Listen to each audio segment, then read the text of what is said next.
You know that feeling when you finally get what you thought you wanted, and then you just stand there waiting for the feeling to arrive.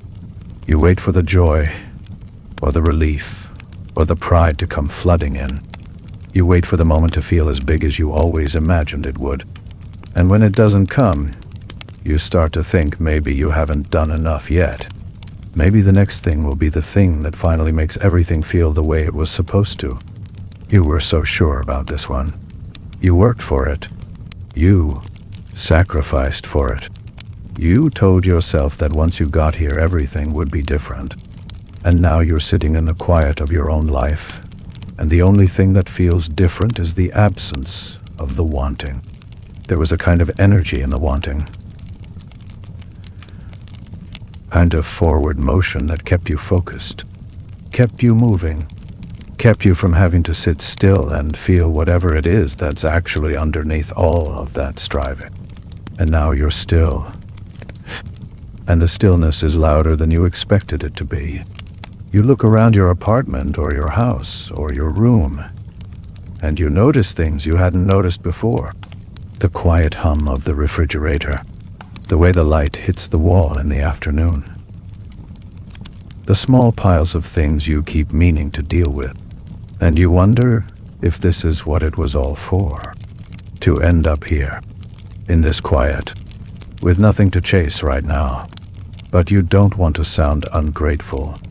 You don't want to be that person who gets what they asked for, and then complains about it. So you keep it to yourself. You smile when people ask how things are going. You say it's great. You say you're happy. And part of you believes that you should be.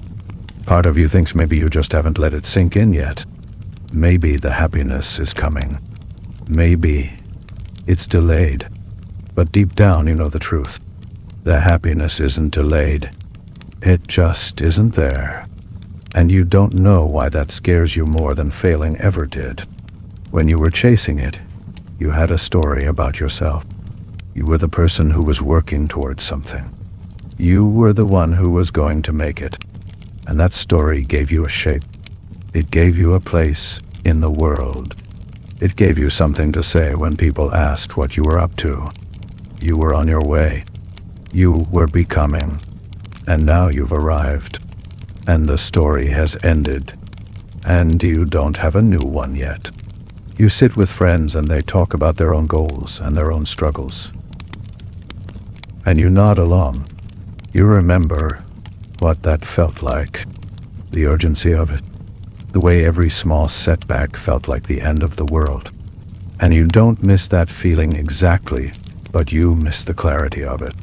The way it gave everything a point, a direction, a reason to get out of bed in the morning. That wasn't just the habit of getting out of bed. Now you get out of bed and you have what you wanted. And you move through your day and you do the things you're supposed to do. And you wonder why you feel so tired all the time. Not physically tired. Something else. Something deeper. A kind of exhaustion that doesn't go away after a good night's sleep. Kind of weight that sits behind your ribs and makes everything feel just a little bit harder than it should be. You used to think success would make that weight go away. You used to think it would prove something to yourself, to everyone who doubted you, to the version of you that was scared and small and unsure. You thought it would be the final answer to a question you've been asking your whole life. Am I enough? And now you're here. And you have the thing. And the question hasn't gone away. It's just gotten quieter. But quiet questions are the ones that keep you up at night. The loud ones you can fight. The quiet ones just sit there in the dark with you and wait. You start to wonder if maybe you aimed for the wrong thing. If maybe this thing was never going to be the thing that made you feel whole. But then you look around and you see other people who seem to have what you have. And they look happy. Or at least they look like they're doing okay. And you wonder what's wrong with you. Why you can't just be satisfied. Why you always need more. Or not even more. Just something. Just the ability to sit in what you have and feel good about it. You try to practice gratitude. You make lists in your head. You have a roof over your head. You have food. You have people who care about you. You have accomplished things that your younger self would have been amazed by. And for a moment, it works. For a moment you feel a little bit of warmth, a little bit of perspective. And then the feeling fades. And you're back to the quiet emptiness. And you feel guilty for not being grateful enough. And then you feel guilty for feeling guilty. And it becomes this loop that you can't get out of. A loop that makes you feel like you're failing at something you can't even name. You start to wonder if other people feel this way. If the people you look up to feel this way. If the people who seem to have it all figured out come home at night and sit in the dark and wonder what the point is. You want to ask someone, but you don't know how to say it without sounding like you're complaining about a life that most people would trade for. So you keep it inside, and it grows. Not into something dramatic, not into something that would make anyone notice, just into a kind of background static that never really turns off. And that's the thing no one tells you about success. It doesn't fix the static. It just gives you more time to hear it. When you were busy, when you were grinding, when you were telling yourself that rest was for people who had already made it, you didn't have to listen to the static. You were too tired, too focused, too determined. The noise of the chase drowned everything else out. And now the chase is over, and you're left with yourself. And you're not sure you like what you hear. You start to notice things about yourself that you used to be too busy to notice. The way you reach for your phone the second you have a quiet moment. The way you scroll through things that don't matter just to feel like you're doing something. The way you can't just sit with a cup of coffee and watch the morning light without feeling like you're wasting time, even though you've already done the thing. Even though you're supposed to be able to rest now. You can't. Because rest feels like something you haven't earned, even though you earned it. Even though you earned it more than almost anyone you know. And that's another thing no one tells you. Success doesn't teach you how to stop. It just raises the stakes. Now you have more to lose. Now you have a reputation to maintain. Now you have people who expect things from you. Now you have to keep doing what you did to get here. Except now it's not about getting somewhere.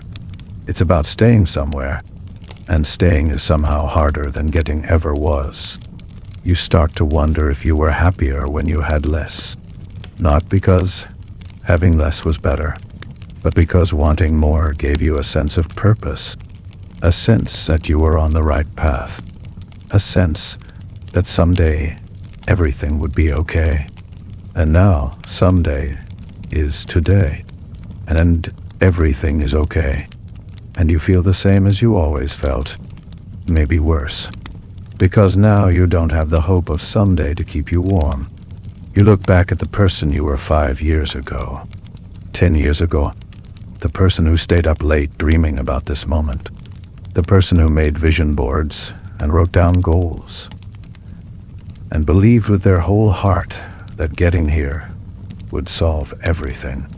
And you feel a kind of sadness for that person, not because they were naive, but because they were right to believe that something needed to change. They just didn't know that the change wasn't going to come from the outside. You thought the thing would fix you, and now you have the thing, and you realize you're not broken in a way that can be fixed by a thing. You're broken in a way that you have to sit with, in a way that you have to understand. In a way that might not have a resolution at all. And that's terrifying, because if success doesn't fix it, then what does? If getting the job or the money or the recognition or the relationship or the body or the house doesn't do it, then what's left? What do you do with the rest of your life? If the thing you were working toward wasn't the thing you actually needed, you start to question everything. The choices you made, the time you spent, the relationships you let fall away because you were too focused on the goal, the parts of yourself you pushed down because they weren't useful to the person you were trying to become. You start to wonder if you became the wrong person, or if you became the right person, but for the wrong reasons, or if there's no such thing as the right person, and you've just been performing a version of yourself that you thought would be accepted, and you don't know how to find the answer to any of these questions, because you've spent so long being productive that you don't know how to just be. You've spent so long achieving that you don't know how to sit with the uncomfortable parts of yourself without trying to fix them. You've spent so long looking forward that you don't know how to look inward. So you do what you've always done. You find something new to chase. A new goal, a new project, a new version of success that you convince yourself will be the one that finally makes everything click. And for a while it works. The energy comes back. The forward motion returns. The static quiets down, and you tell yourself that you were just in a slump, that you just needed something to work toward, that you're fine, that this is just how you're wired, that some people are built for the chase, and you're one of them, and that's okay. But it's not okay, and you know it's not okay, because the emptiness comes back faster, this time. And the achievement feels smaller, and the joy you were promised feels even more out of reach than it did the first time. And you start to see the pattern, the way you keep trying to fill something that doesn't have a shape, the way you keep reaching for external things to solve an internal problem, the way you keep running from yourself and calling it ambition. And you start to wonder if you've ever actually wanted the things you thought you wanted. Or if you just wanted to want them. If you just wanted to be the kind of person who wanted those things. Because that kind of person had value. That kind of person was going somewhere. That kind of person wasn't the person you were afraid you really were. The one who doesn't know what they want. The one who isn't sure they want anything at all. The one who might just want to be quiet and still and not have to prove anything to anyone. But that person feels dangerous to you. That person feels like giving up. That person feels like all the work you did would be wasted if you let them out.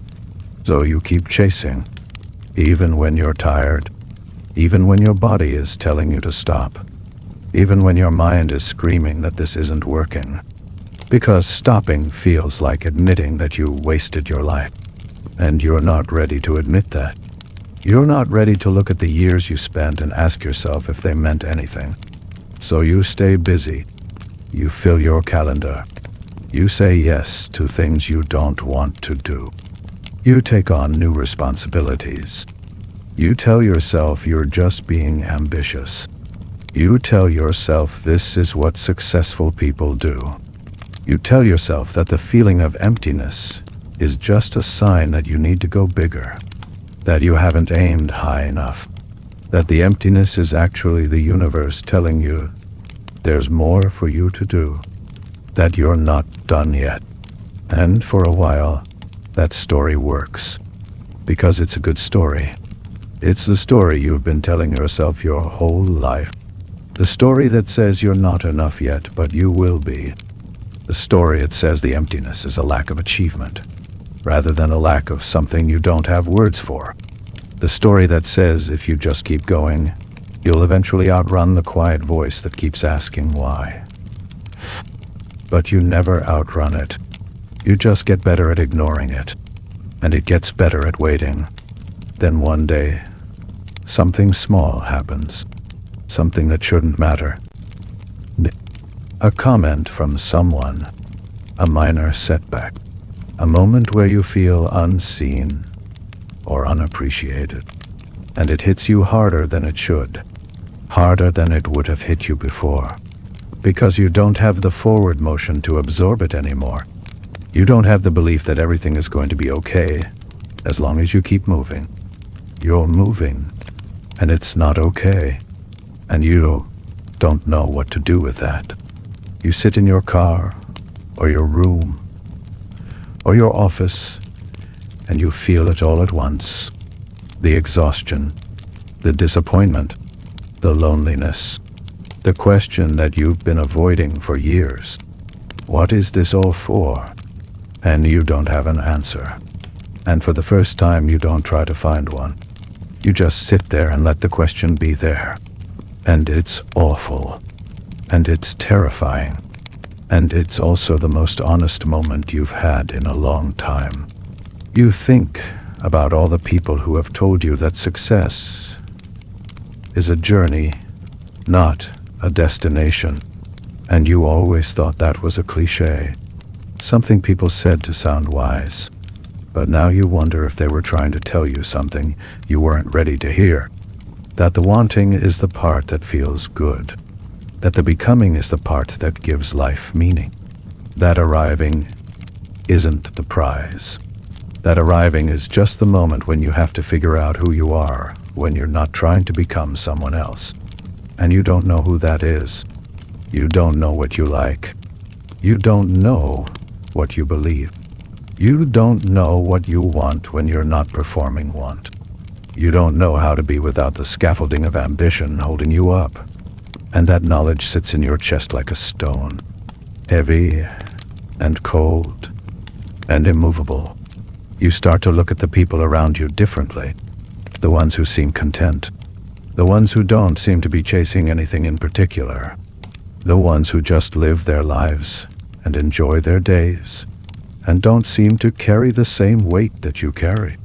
And you wonder what they have that you don't, or what you have that they don't. And you realize that the thing they have is probably something you lost a long time ago. The ability to be here, to be now, to not need things to be different in order to feel okay.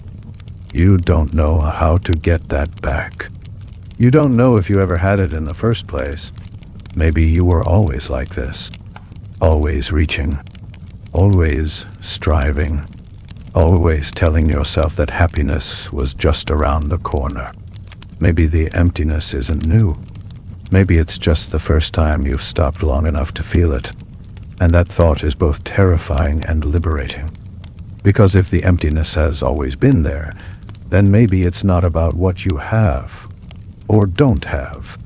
Maybe it's about something deeper, something that has nothing to do with success or failure, something that you've been trying to fill with achievement because you didn't have another way to think about it. You start to wonder what would happen if you stopped chasing, if you stopped trying to become the next version of yourself and just stayed with this version, the one who is tired, the one who doesn't know what they want, the one who sometimes feels like a fraud and sometimes feels like a failure and sometimes feels like they're just pretending to be a person. What would happen if you let that version of yourself just be there without trying to fix them or improve them or turn them into something else? You don't know because you've never tried. The idea of it feels like falling, like letting go of a rope that you've been holding onto your whole life. A rope that you thought was pulling you up, but maybe was just keeping you from having to stand on your own.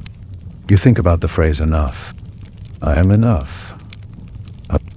You've heard it so many times that it's lost its meaning. But you think about what it would feel like to really believe it, to really believe that you don't need to be more, that you don't need to do more, that you don't need to prove anything, that you can just exist and be okay and not have to earn the right to be okay. That okay is not something you achieve. It's something you allow. But allowing feels harder than achieving. Achieving is something you know how to do. You have systems. and strategies and discipline. You know how to work. You know how to push. You know how to get things done. But allowing yourself to be where you are, allowing yourself to feel what you feel, allowing yourself to not know, that's not something you've ever practiced. That's something you've always seen as weakness, as lassiness, as giving up, as the thing that separates the winners from the losers. And now you're sitting here with everything you thought would make you a winner, and you feel like the biggest loser you've ever been, because you're starting to realize that the game you were playing might not have been the game you thought it was, that the prize you were chasing might not have been the prize, that the finish line you crossed might have been the starting line for something you're not prepared for. You think about the moments in your life when you felt truly alive, truly present, truly happy, and you notice that almost none of them were moments of achievement. They were moments of connection, moments of unexpected beauty, moments when you forgot yourself, when you weren't thinking about what was next, when you weren't evaluating whether you were good enough, when you were just there, in the world, in your body, in the moment, and you didn't have to earn it. It just happened. And you wonder why you don't build your life around those moments, why you don't chase those instead of the things you've been chasing. And you know the answer, because those moments can't be chased. They can't be planned. They can't be put on a resume. They can't be shown to anyone. They don't prove anything. They don't make you look good. They don't give you a story to tell at parties. They're just moments, small and fleeting and impossible to hold on to. And they don't fix the emptiness. They just remind you that there's something underneath the emptiness, something that you've been covering up with all your striving. You don't know how to live in that something. You don't know how to make it the center of your life, instead of the thing you only touch in brief moments when you're not paying attention. You don't know how to build a life that isn't built on the next thing. But you're starting to understand that the emptiness you feel isn't a sign that you're doing something wrong. It's a sign that you've been doing something that was never going to work, that you've been looking for something in the wrong place, that the thing you were looking for was never out there. It was always in here, and you've spent your whole life avoiding it. And that's the hardest part. Not the emptiness, but the realization that you've been avoiding yourself, that all the work and all the striving and all the success was just a way to not have to sit in the quiet and ask yourself the hard questions. Who am I when no one is watching? What do I want when there's no one to impress? What do I actually care about when I'm not trying to prove that I care about the right things? You don't have answers to those questions. And that's terrifying, because you're supposed to have answers. You're supposed to know who you are. You're supposed to have a clear sense of purpose. You're supposed to be the person who figured it out. That's the story you've been telling yourself. That's the story you've been telling everyone. That's the story that success was supposed to confirm. But success didn't confirm it. Success undid it. Success took away the scaffolding and left you standing in the middle of your own life with nothing to hold on to. And you don't know if that's a failure or a gift. Maybe it's both. Maybe it's the thing that had to happen so you could finally stop pretending. So you could finally stop performing. So you could finally look at yourself and see the person you've been running from. Not because they're bad, but because they're unknown. And the unknown is the one thing that all your success couldn't protect you from. You think about what you would say to your younger self, the one who was so sure that getting here would fix everything, and you don't know what you would say. You don't want to take away their hope. You don't want to tell them that the thing they're working for won't give them what they think it will, because they wouldn't believe you anyway. And maybe they need the hope. Maybe the hope is what keeps them going. Maybe the disappointment of arriving is something you have to go through. Something you can't be told about. Something you have to feel in your own body before it becomes real. And that's where you are now. In the feeling. In the real. In the place where the story you were telling yourself has ended. And you don't have a new one yet. And it's uncomfortable. And it's lonely. And it's quiet. And you keep wanting to reach for something. Anything. To fill the space. To start a new story. To get back on the treadmill because at least the treadmill is familiar. But you don't. Or you do, and then you stop. Or you try to.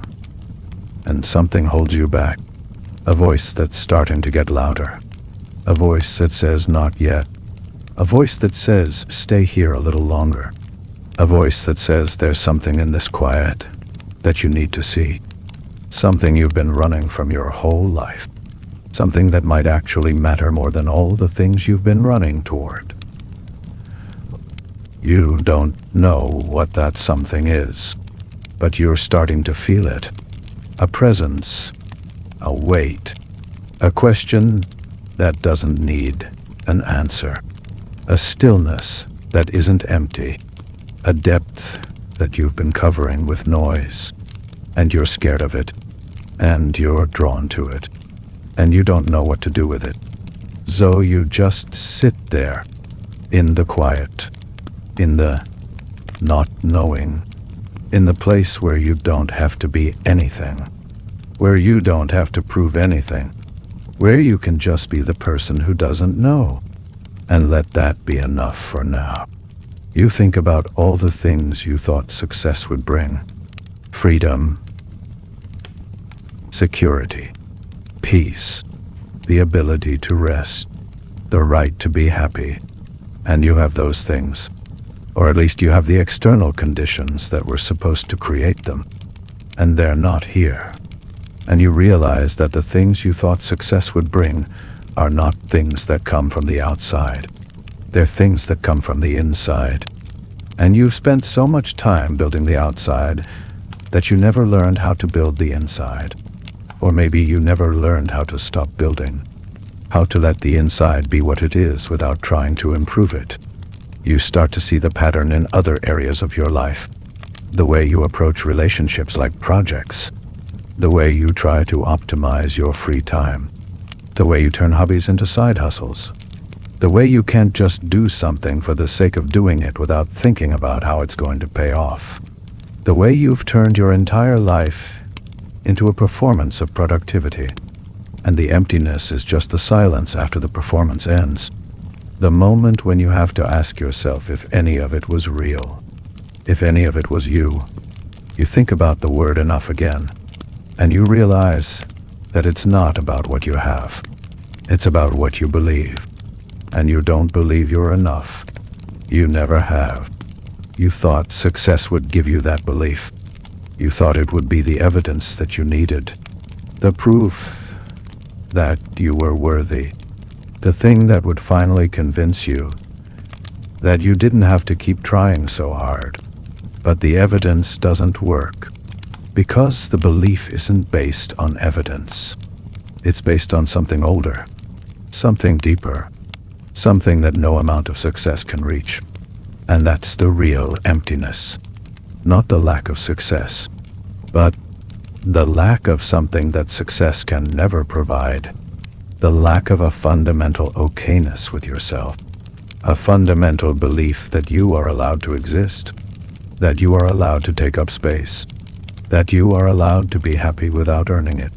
And you don't know how to get that. You don't know how to earn something that can't be earned. You don't know how to achieve something that can't be achieved. You don't know how to work your way to a place that requires you to stop working. You think about the people in your life who seem to have that belief. Who seem to move through the world with a kind of ease that you've never had. Who don't seem to be constantly calculating their worth, who don't seem to need to prove anything. And you used to think they were just lucky. or that they hadn't been tested, or that they were naive. But now you wonder if they just have something you don't, something you can't buy or earn or achieve, something that maybe you can only get by letting go of all the things you thought you needed to get it. And that's the paradox. The thing you want most is the one thing you can't get by trying. The more you chase it, the further away it goes. The more you achieve, the less you feel it, because it's not out there. It's not waiting for you at the end of a road. It's not something you can add to your collection. It's something you have to find inside yourself. And you've spent so long looking outside that you don't even know where to look inside. You don't even know what you're looking for. You just know that it's not here. That the place where you thought it would be is empty. And that emptiness is telling you something. If only you would listen. So you try to listen. You sit in the quiet. You let yourself feel the emptiness without trying to fill it. And it's hard. Harder than any goal you ever pursued. Harder than any challenge you ever faced. Because there's no plan. There's no strategy. There's no timeline. There's just you in the quiet, and the feeling that something is missing, and the fear that nothing will ever fill it. But as you sit there, something shifts. Something small. Something you almost miss. You notice that the emptiness isn't just empty. It's also spacious. There's room in it. Room that you've been trying to fill with things that don't fit. Room that you've been afraid to occupy yourself. And you realize that maybe the emptiness isn't a lack of something. Maybe it's the space where something could actually grow. Something real. Something that isn't about proving, or achieving, or becoming. Something that's just about being. You don't know what that something is. You don't know how to find it. You don't even know if it exists. But for the first time, you're not trying to escape the emptiness. You're just sitting in it, letting it be there, letting yourself be there with it. And it's uncomfortable, and it's unfamiliar, and it's also the most honest thing you've done in years. You think about the person you've been trying to become, the successful person, the accomplished person, the person who has it all figured out. And you realize that person doesn't exist. That person was a story you were telling yourself. A story that kept you moving. A story that kept you from having to sit here, in this quiet, with this emptiness, with this version of yourself that doesn't have it all figured out, that doesn't know what comes next, that doesn't even know what they want. And you wonder if that's okay, if you're allowed to not know. If you're allowed to be here, in the knowing, in the quiet, in the emptiness, without having to fix it, without having to turn it into something else, without having to become someone else. You don't have an answer, but for the first time, you're not looking for one. You're just here, in the place where you are, with what you have, with who you are. And it's not what you thought success would feel like. But maybe that's because success was never going to feel like anything. Maybe it was always just a thing you did, not a thing you felt. And the feeling you were looking for was never about the thing. It was about you, about whether you could let yourself be okay without it, about whether you could let yourself be okay at all. You sit with that for a while, in the quiet, in the emptiness, in the not knowing. And it's not comfortable, but it's not as scary as it was before, because you're starting to realize that the emptiness isn't the enemy. The emptiness is just the space where you get to find out who you really are. Not the person you were trying to become, but not the person you thought you should be. Just you, in all your uncertainty, in all your quiet, in all your being. And maybe that's enough. Maybe That's what you've been looking for all along. Not the thing, but the permission to be the person who has the thing and still doesn't have it all figured out. The permission to be the person who achieved what they wanted and still feels lost sometimes. The permission to be the person who doesn't have to be anything other than what they already are. Right here, right now, in the quiet, in the emptiness, in the space between who you were trying to be and who you actually are. And you don't know what comes next. You don't know what you're going to do. You don't know how you're going to feel tomorrow or the day after or the day after that. But for now, you're here. And you're letting yourself be here. And that small act of letting yourself be here feels like the first real thing you've done in a long time.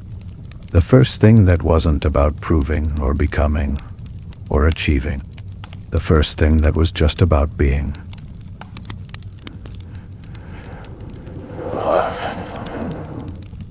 More, and you realize that success didn't feel empty because you did something wrong. Success felt empty because you were using it to fill a space that wasn't meant to be filled, a space that was meant to be occupied by you, not by what you've done, not by what you have, not by who you're trying to become, just by you, as you are, in all your not knowing, in all your quiet, in all your being. You don't know how to occupy that space. You don't know how to live there. You don't know how to make it your home. But you've stopped running from it. And that feels like the first step. The only step that really matters. The step that all your success was supposed to lead to. Not to the thing, but to the moment when you finally stopped long enough to ask yourself what you were really looking for. And to realize that it was never out there. It was always in here, waiting for you to stop running long enough to find it. So you stop. Not forever. Not in a way that means you'll never chase anything again. But for now, for this moment, you stop, and you let the quiet be there, and you let the emptiness be there, and you let yourself be there.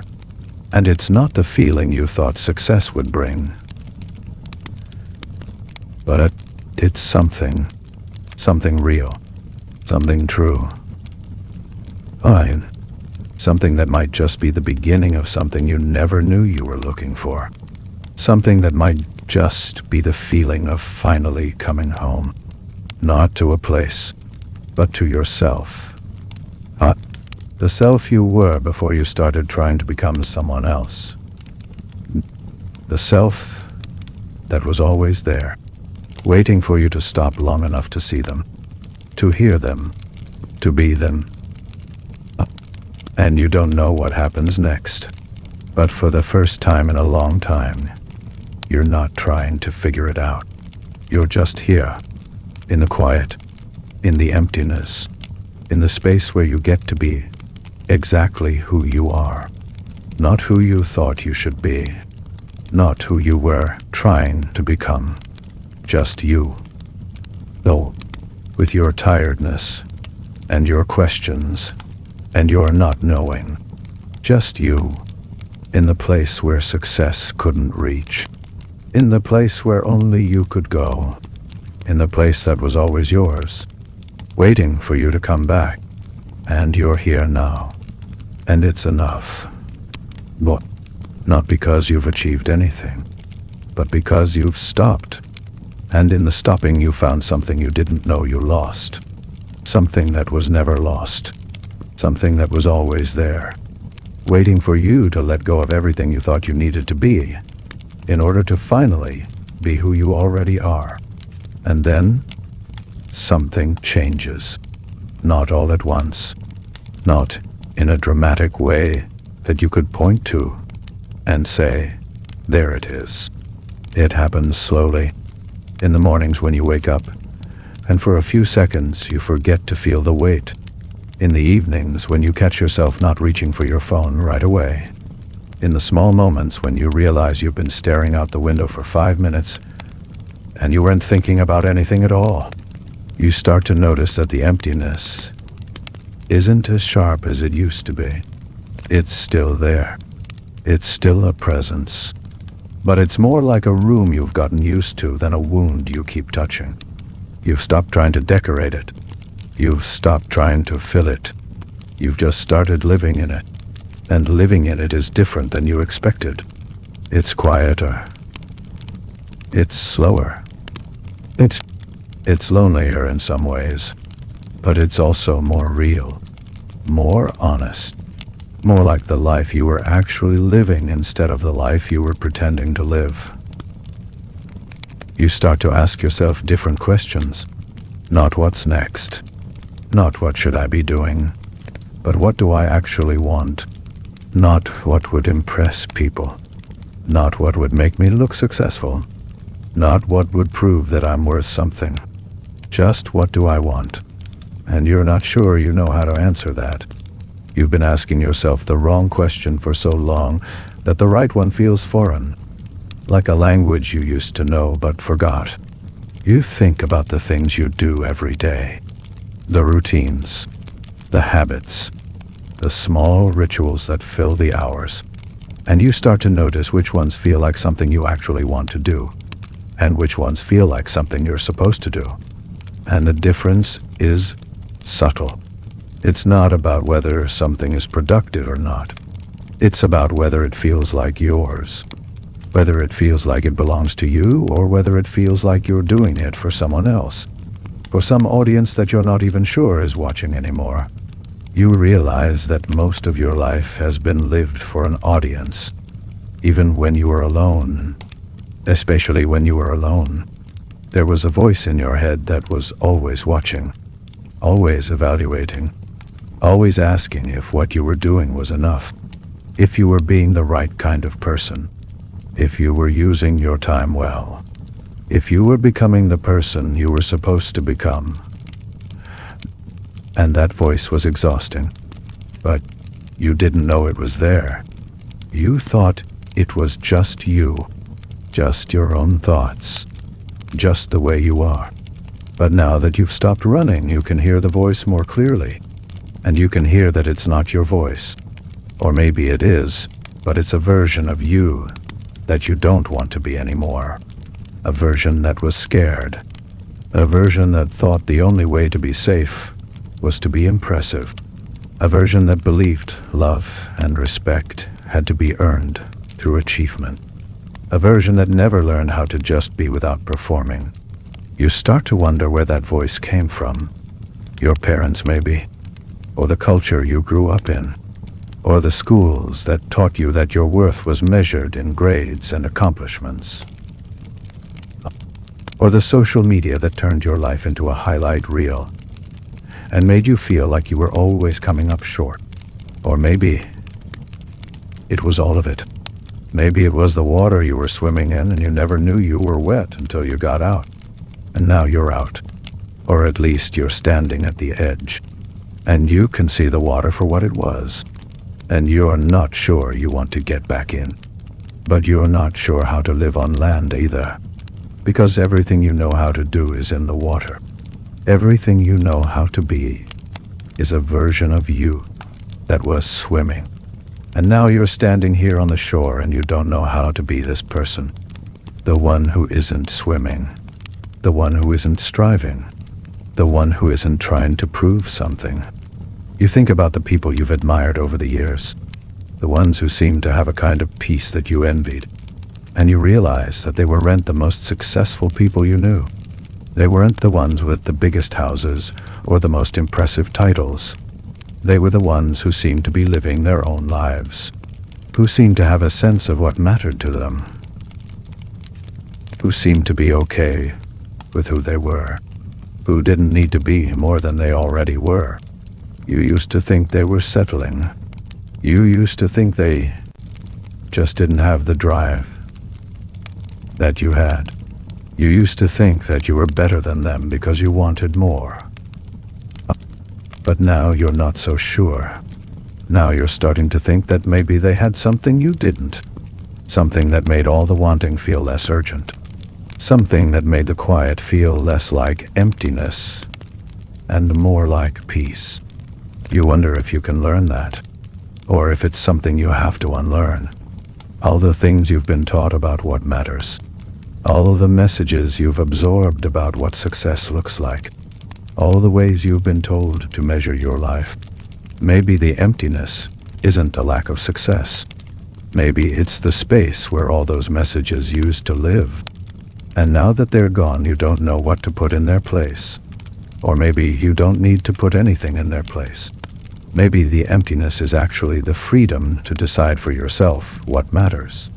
The freedom to define your own life, instead of letting it be defined for you. But that freedom is heavy, because it means you have to take responsibility for your own choices. You can't blame the expectations of others anymore. You can't say, I'm doing this because I have to. You have to say, I'm doing this because I choose to. Or I'm not doing this because I don't want to. And that kind of honesty is harder than any achievement you've ever pursued, because it means facing the parts of yourself that you've been hiding from, the parts that don't want what you thought you wanted, the parts that don't care about success, the parts that just want to be left alone, to read a book, to take a walk, to sit in the sun and not think about anything at all. You've been ignoring those parts for so long that they feel like strangers, and you're not sure how to let them in. You're not sure if you trust them. You're not sure if they're lazy or wise. You're not sure if listening to them will make you happier or just make you less impressive. And you realize that the fear of being less impressive is still there, even after everything. Even after realizing that being impressive didn't make you happy. You're still afraid of what people would think if you stopped, if you slowed down, if you started living a smaller life, a quieter life, a life that doesn't look like much from the outside. You think about the phrase, quiet life, and you realize how much you've always feared it, how much you've equated it with failure, with giving up, with not being enough. But now you're starting to wonder if a quiet life is actually the most radical thing you could choose, if it's the thing that takes the most courage, because it means letting go of the stories that have been keeping you going. It means being okay with not being seen. It means finding your own validation instead of needing it from the world. And that's terrifying, because the world's validation has been your compass for so long. Even when it hurt, even when it never gave you what you were looking for, it was at least a direction, something to move toward, something to measure yourself against. Without it, you're just here, in the quiet, in the emptiness, with nothing to prove and no one to prove it to. And you don't know what to do with that. You try to remember a time before you needed the world to tell you that you were okay. A time when you just did things because you wanted to. When you played without thinking about whether you were good at it. When you made things without worrying if they were good. When you existed without needing to justify your existence. And you can barely remember that time. It was so long ago. Or maybe it never existed. Maybe you've always been this way. Always performing. Always trying to earn the right to be here. You think about the word earn, and how much of your life has been about earning. Earning love. Earning respect. Earning the right to rest. Earning the right to be happy. Earning the right to exist. And you realize that you've never given yourself anything without earning it first. You've never allowed yourself to just have something. To just be something. To just be, without the transaction, without the proof, without the justification. And now you're sitting here with everything you've earned, and you're trying to figure out how to let yourself have it. How to let yourself be here without needing to earn the right to be here. How to let yourself rest without feeling like you're wasting time. how to let yourself be happy without waiting for permission. And you don't know how to do that because no one ever taught you. Because all your life you've been taught that happiness is something you achieve, not something you allow. You start to experiment. Small things. You give yourself permission to not do anything for an afternoon. Not because you're tired. Not because you've earned it. Just because you want to. And you sit there for a while. And the voice in your head tells you that you should be doing something. That you're wasting time. That you're going to fall behind. That people are going to think you're lazy. And you try to let the voice be there without obeying it. You try to just sit. And it's uncomfortable. But you do it anyway. And after a while, something happens. Not a big thing. Not a breakthrough. Just a small shift. You notice the light coming through the window. You notice the way it falls on the floor. You notice that you're breathing, that you're alive, that you're here. And for a moment, you forget to feel guilty about it. For a moment, you just exist. And it's not happiness, exactly. It's something else. Something simpler. Something quieter. Something that feels like it was always there. But you were too busy to notice. You start to do this more often. You give yourself small pockets of time where you don't have to be anything. Where you don't have to do anything. Where you don't have to be productive or impressive or even interesting. You just exist. And slowly the voice gets quieter. Not gone, but quieter. And the emptiness starts to feel less like a void and more like a space. A space that you can occupy without having to fill it. A space that is yours. You start to notice other things too. The way you feel when you're around certain people.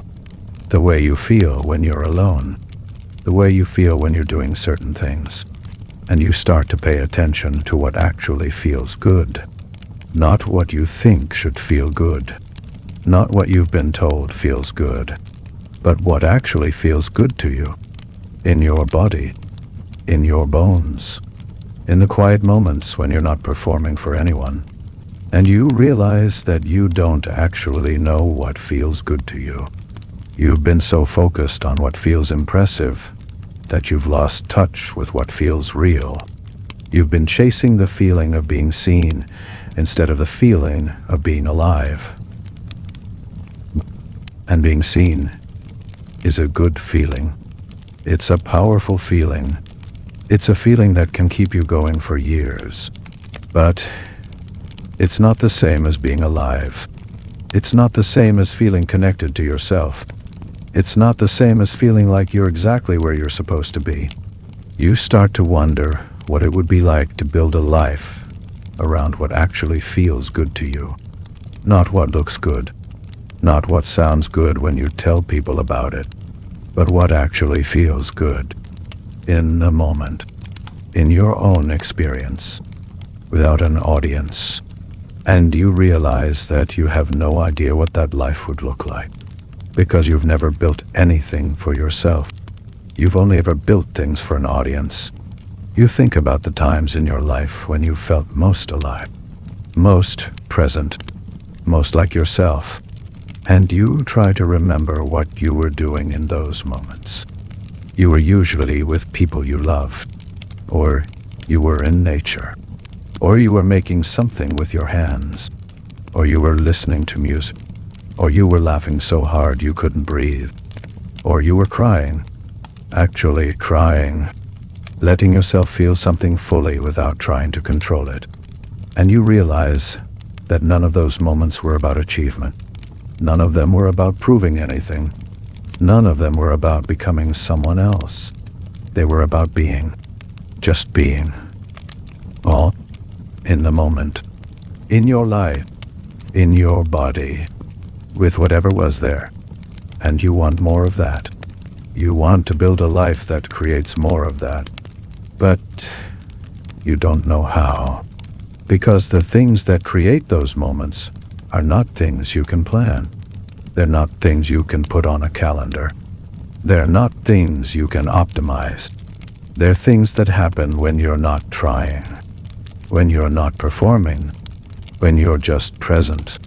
You start to think about the structure of your life, the way you've organized everything around productivity, the way you've scheduled your days to maximize output, the way you've treated your time like a resource to be used efficiently.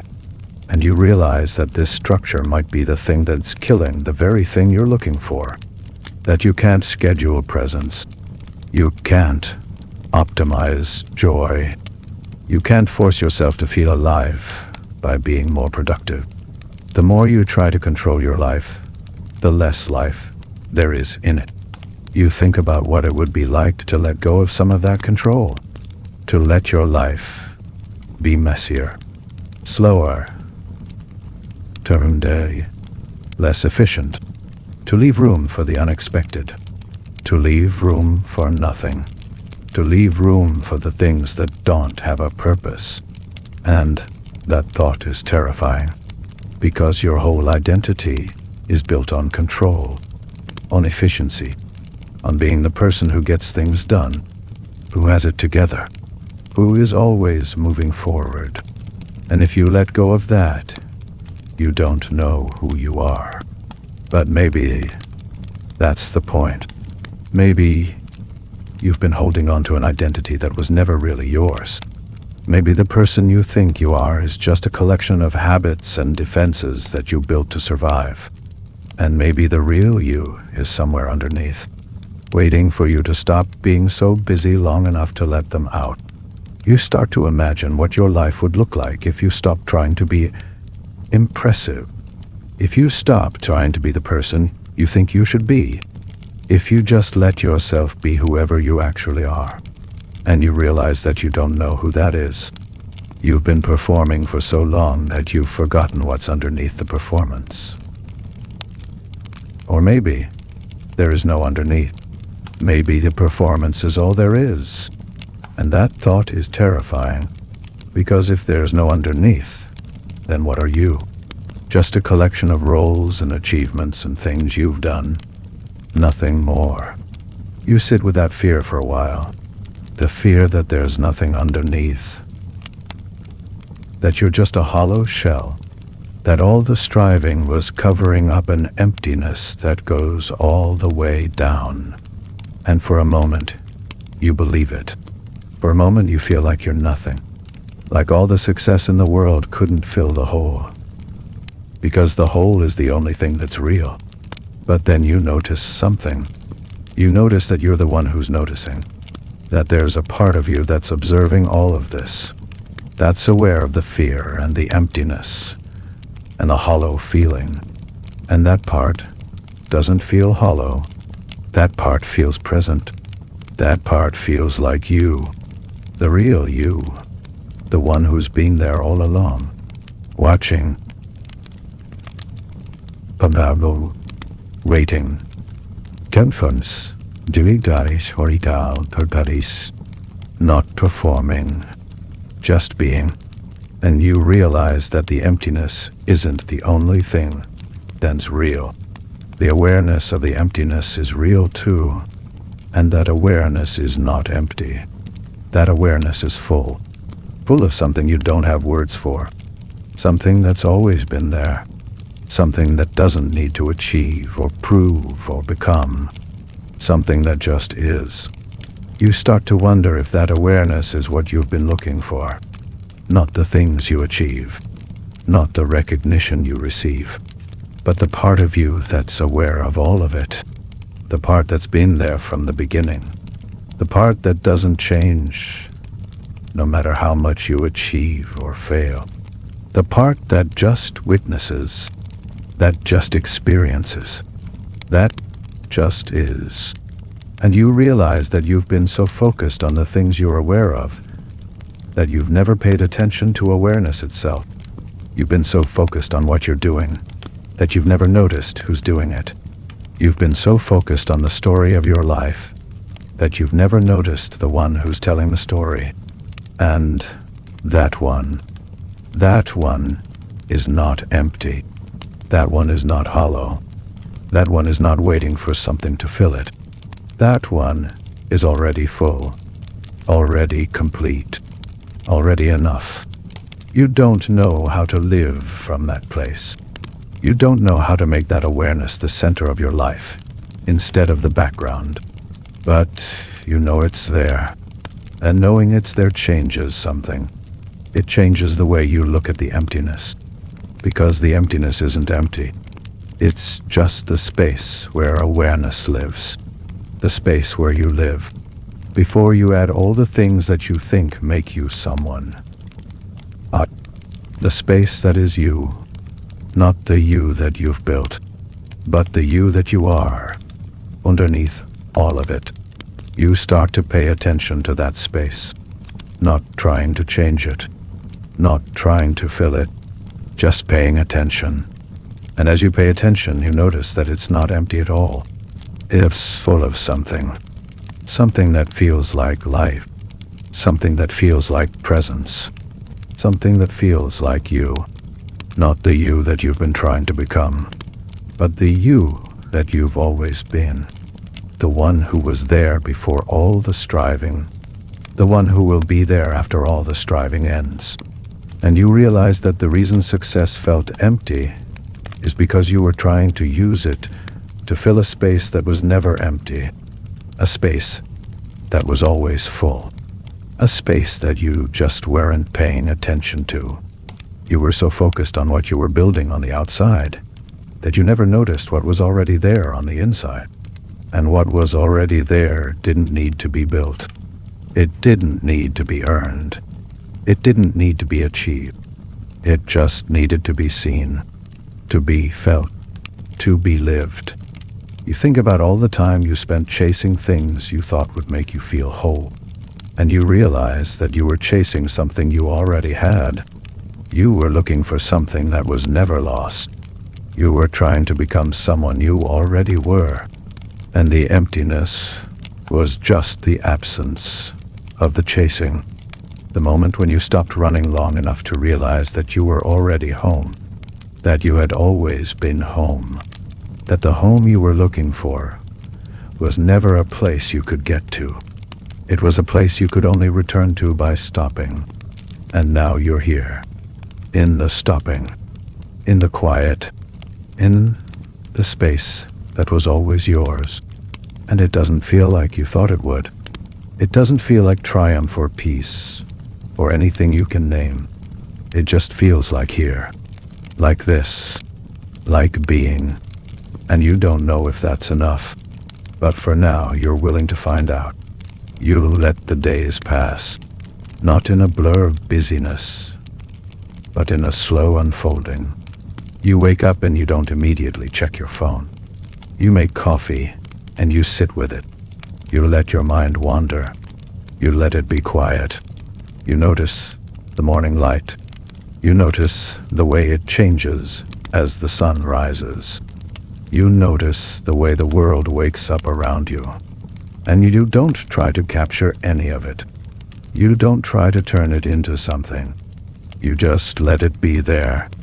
And as you let it be there, you start to notice that there's a rhythm to this kind of life. A slower rhythm. A quieter rhythm. A rhythm that doesn't demand anything from you. That just invites you to be present. To be here. To be alive. And it's not that the emptiness goes away. It's that the emptiness stops being the thing you're looking at.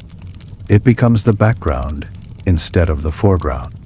And in the foreground, there are small things, small moments, small pleasures, small connections, small experiences that you never noticed before because you were too busy looking at the emptiness.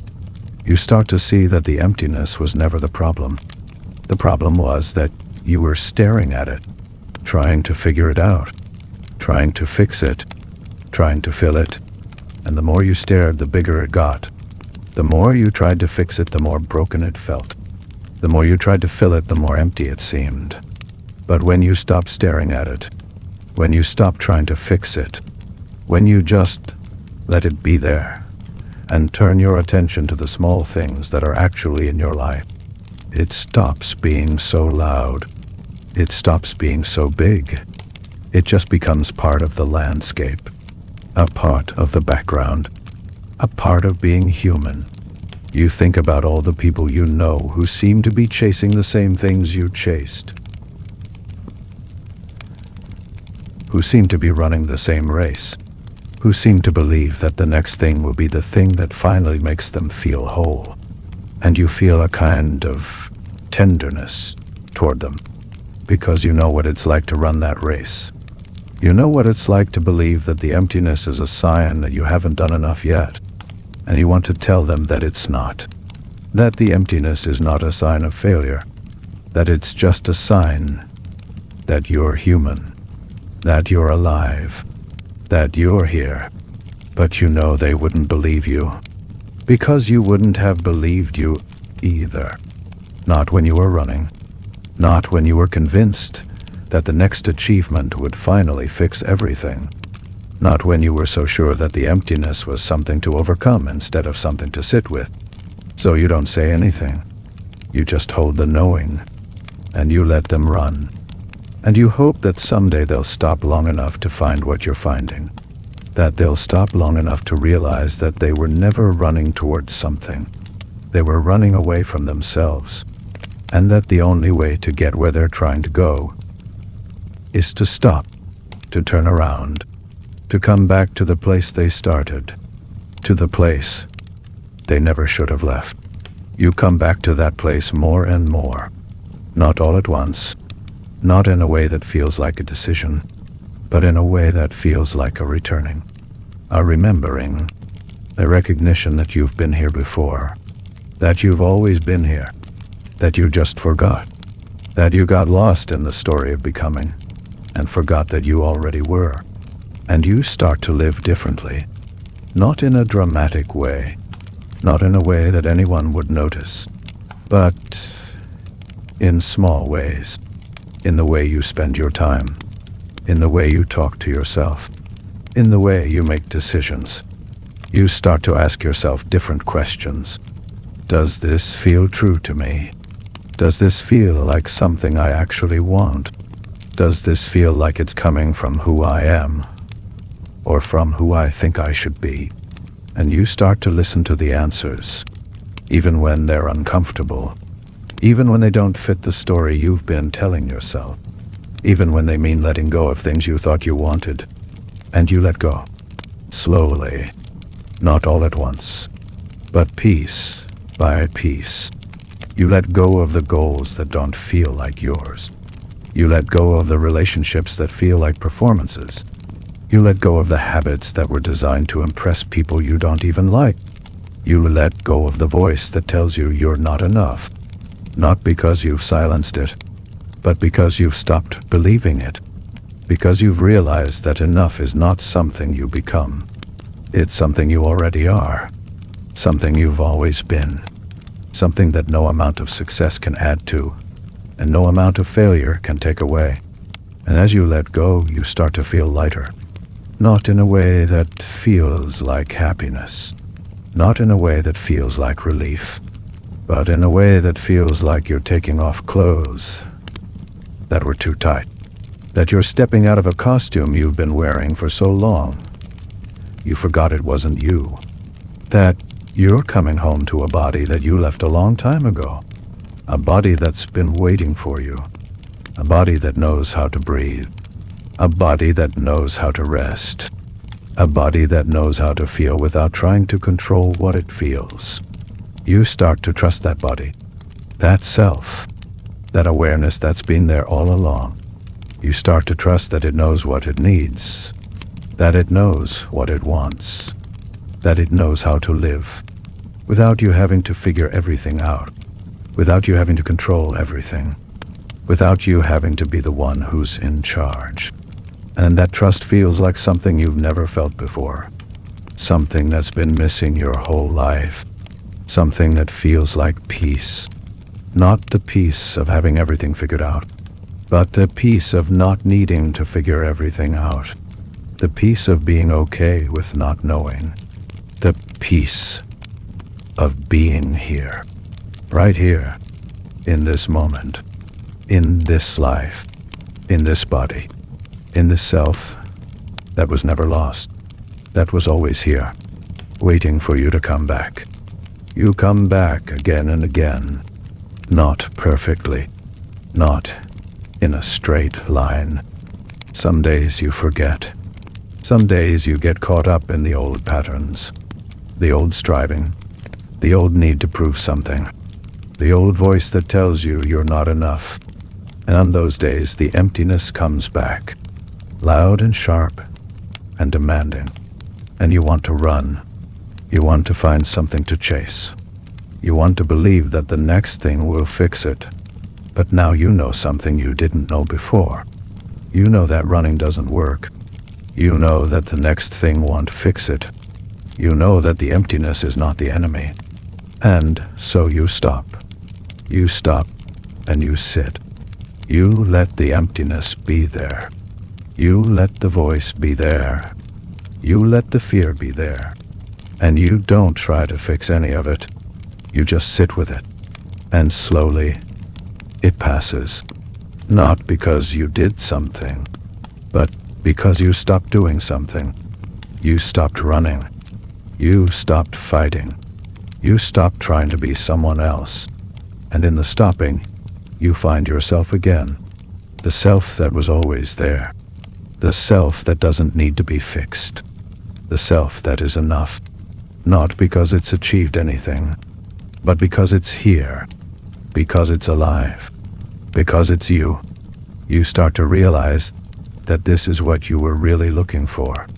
Not the success. Not the achievement. Not the recognition. But the permission to stop. The permission to be here. The permission to be exactly who you are, without having to earn the right to be that person. And the crazy thing is that you always had that permission. No one was ever stopping you. No one was ever asking you to prove yourself. No one was ever keeping score the way you thought they were. It was you. You were the one who was asking. You were the one who was keeping score. You were the one who was waiting for permission to be okay. And you were the only one who could give it. And now you're starting to give it. Not all at once. Not in a way that feels final, but in small moments. In small permissions. You give yourself permission to rest without earning it. To be quiet without having to explain. To say no without justifying. To want what you want without having to defend it. To be where you are without having to be somewhere else. To be who you are without having to be someone better. And each small permission feels like a small homecoming. A small return to yourself. A small step out of the story that was never yours. And as you take more of these steps, you start to see that the life you were chasing was never going to make you happy.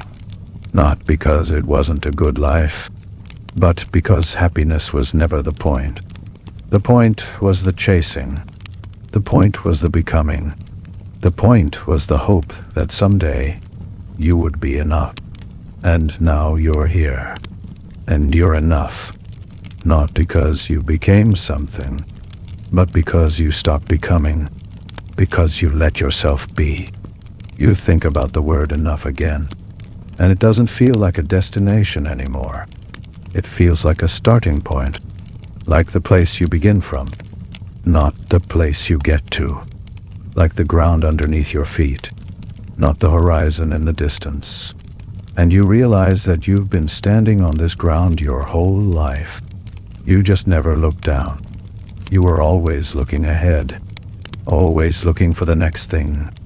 Always trying to get somewhere else. And all along, you were here. Standing on ground that was solid. Ground that was yours. Ground that was enough. You start to look around at the life you've built.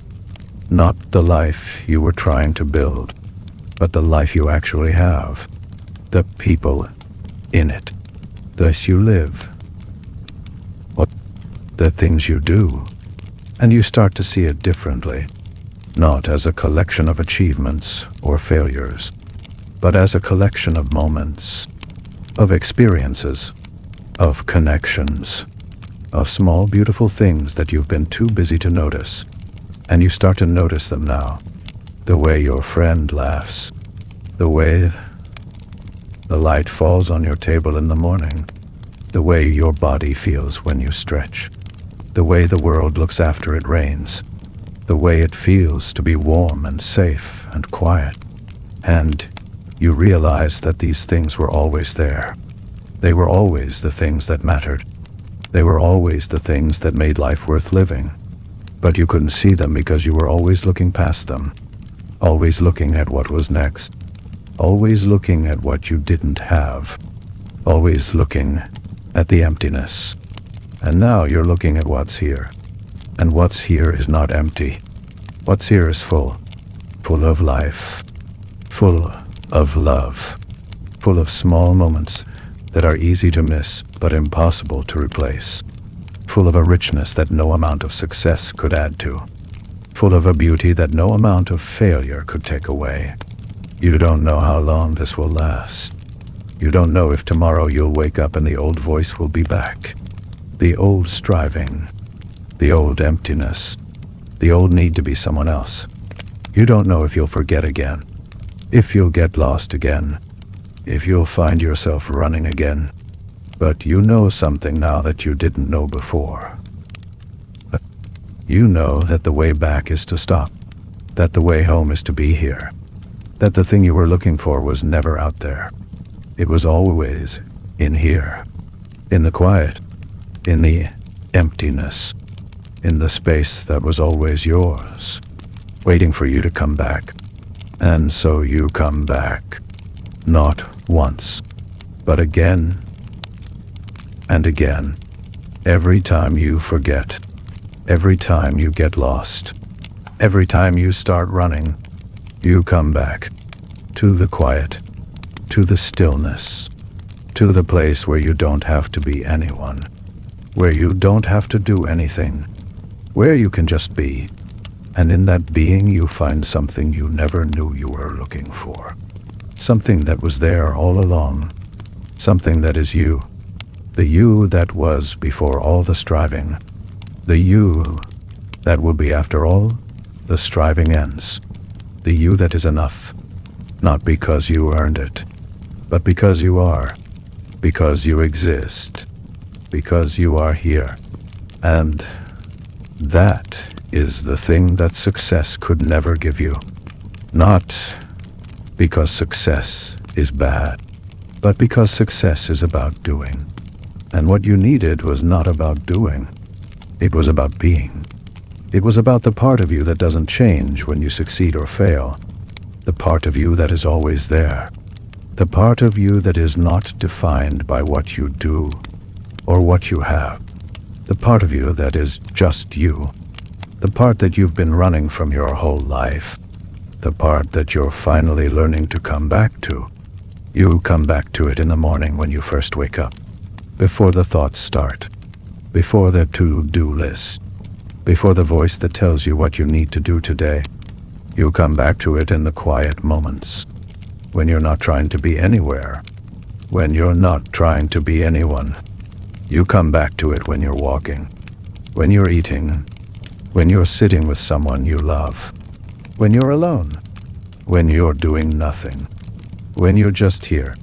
And each time you come back, you feel a little more settled, a little more at home, a little more like the person you were always meant to be. Not the person you were trying to become, but the person you already were. The person who was waiting for you to stop running long enough to see them, to hear them, to be them. And you realize that this is the only success that ever mattered.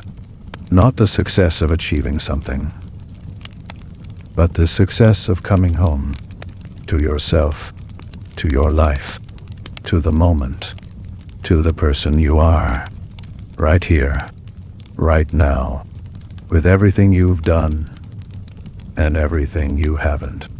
With all your achievements and all your failures. With all your certainty and all your not knowing. With all your fullness and all your emptiness. You are here, and you are enough. Not because you became something, but because you stopped. And in the stopping you found what you were looking for. What you were always looking for. What was never lost. What was always here, waiting for you to come back. And you come back, again and again, for the rest of your life. Not as a destination, but as a practice, as a way of being, as a returning to the place you never should have left, the place that is always here, the place that is you, the place that is enough, the place that is home. And then the days go on. They don't look the way you thought they would. You don't wake up transformed. You don't suddenly have all the answers. You don't walk around in a permanent state of peace. There are still mornings when the old feeling creeps in. The feeling that you should be doing more, that you should be further along, that you're falling behind while everyone else is moving ahead. But something is different now. When that feeling comes, you don't immediately reach for something to chase. You don't start planning your next big move.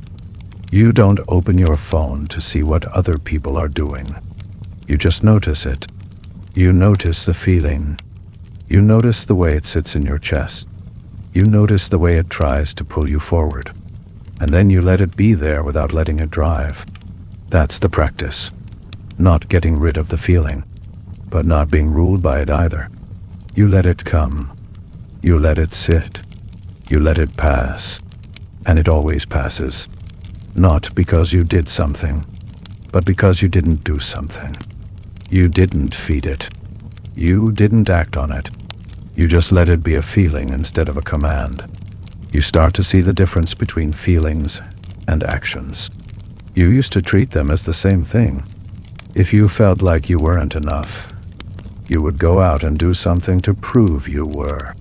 If you felt restless, you would start a new project. If you felt empty, you would fill your calendar. You thought the feeling was a problem that needed a solution. Now you're learning that most feelings don't need solutions. They just need to be felt. And that's harder than it sounds. Because you've been avoiding feelings your whole life. You've been so good at turning them into actions. So good at numbing them with productivity. So good at staying one step ahead of them. And now you're just sitting with them. And they're uncomfortable. They're messy. They don't follow a schedule. They don't make sense. But they're yours. And they're telling you something. Something you've been too busy to hear. You start to listen to what they're saying. The restlessness that used to send you running toward the next goal. What is it really? It's a kind of fear. A fear of being still. A fear of what you might find if you stop. A fear that without the forward motion you'll disappear. That you'll become nothing. That you'll stop mattering. And when you look at that fear directly, it starts to lose some of its power.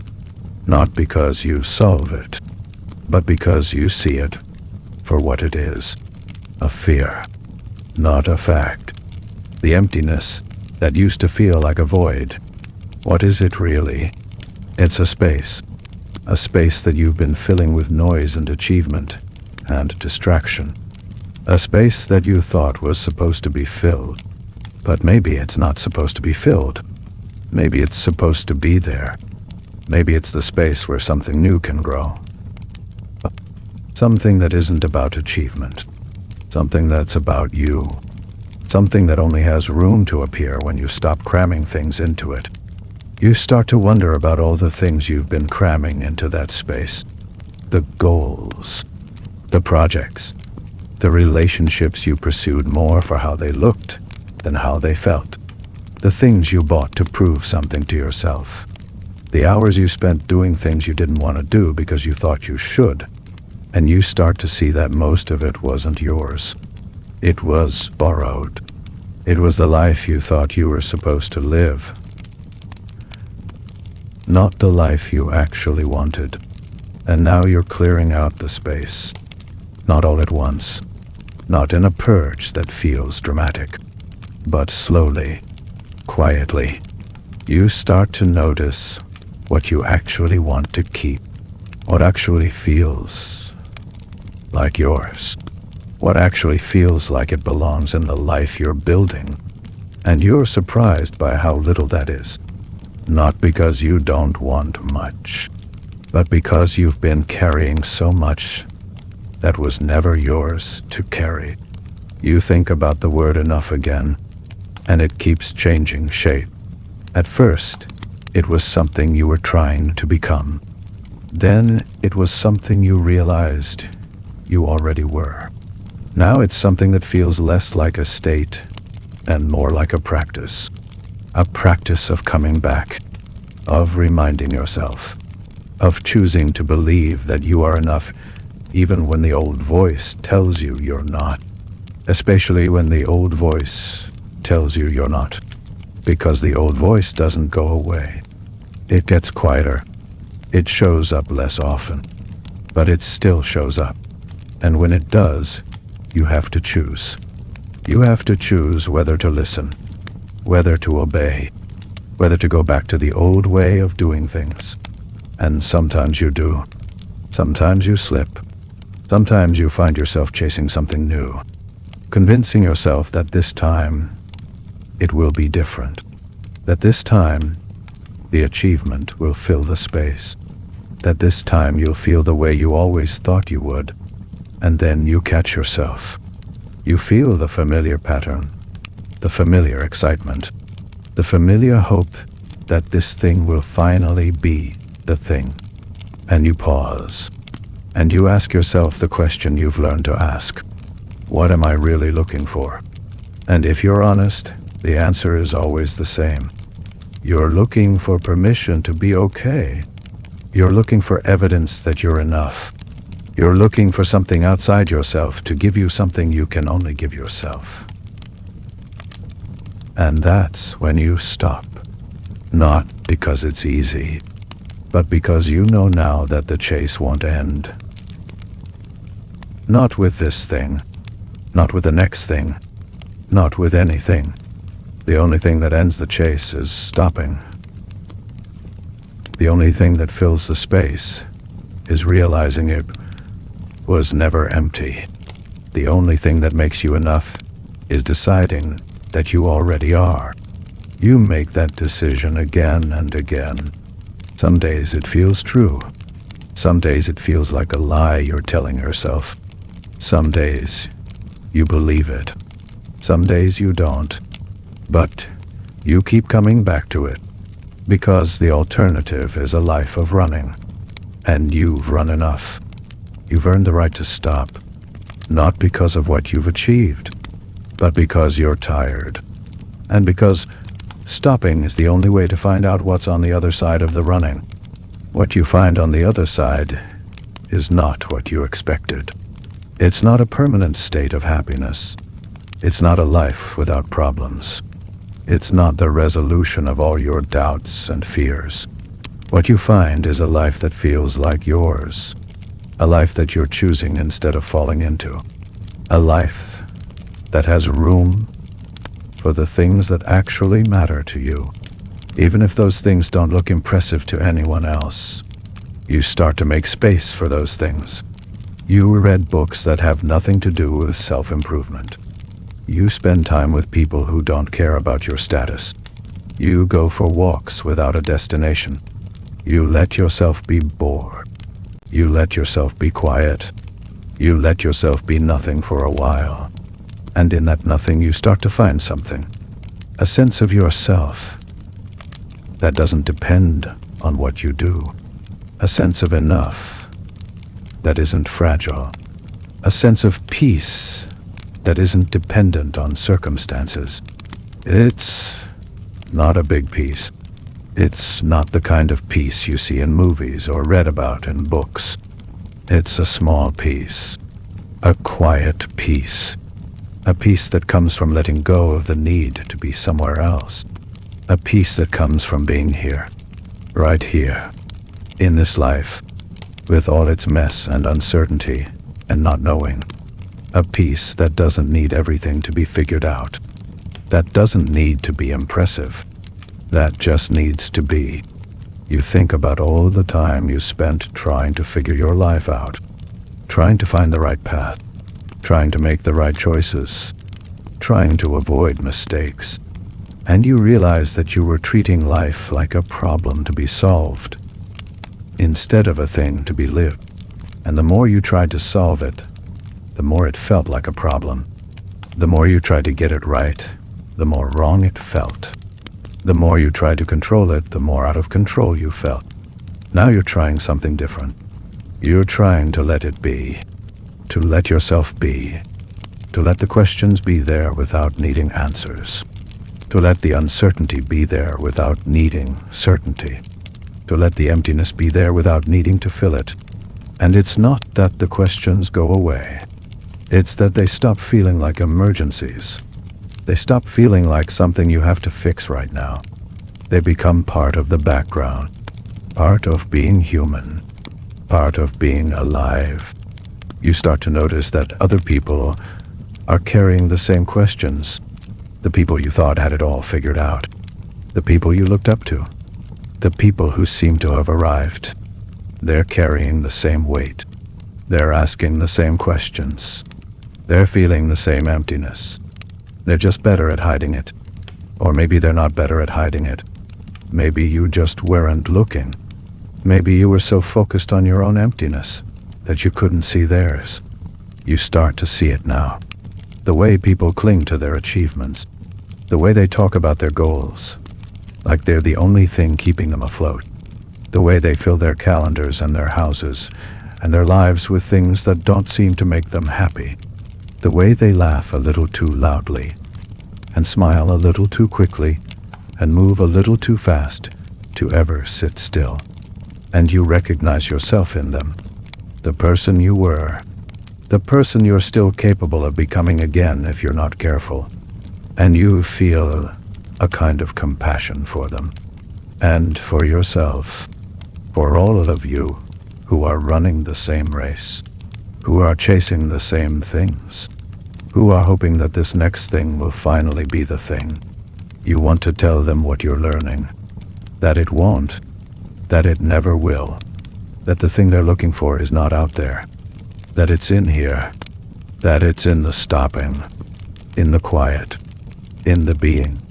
But you know they wouldn't hear you, because you wouldn't have heard you. Not then. Not when you were running. Not when you were so sure that the answer was somewhere else. So you don't try to tell them. You just live your life. And maybe they see something in you. Maybe they notice that you're not running anymore. Maybe they notice that you seem different.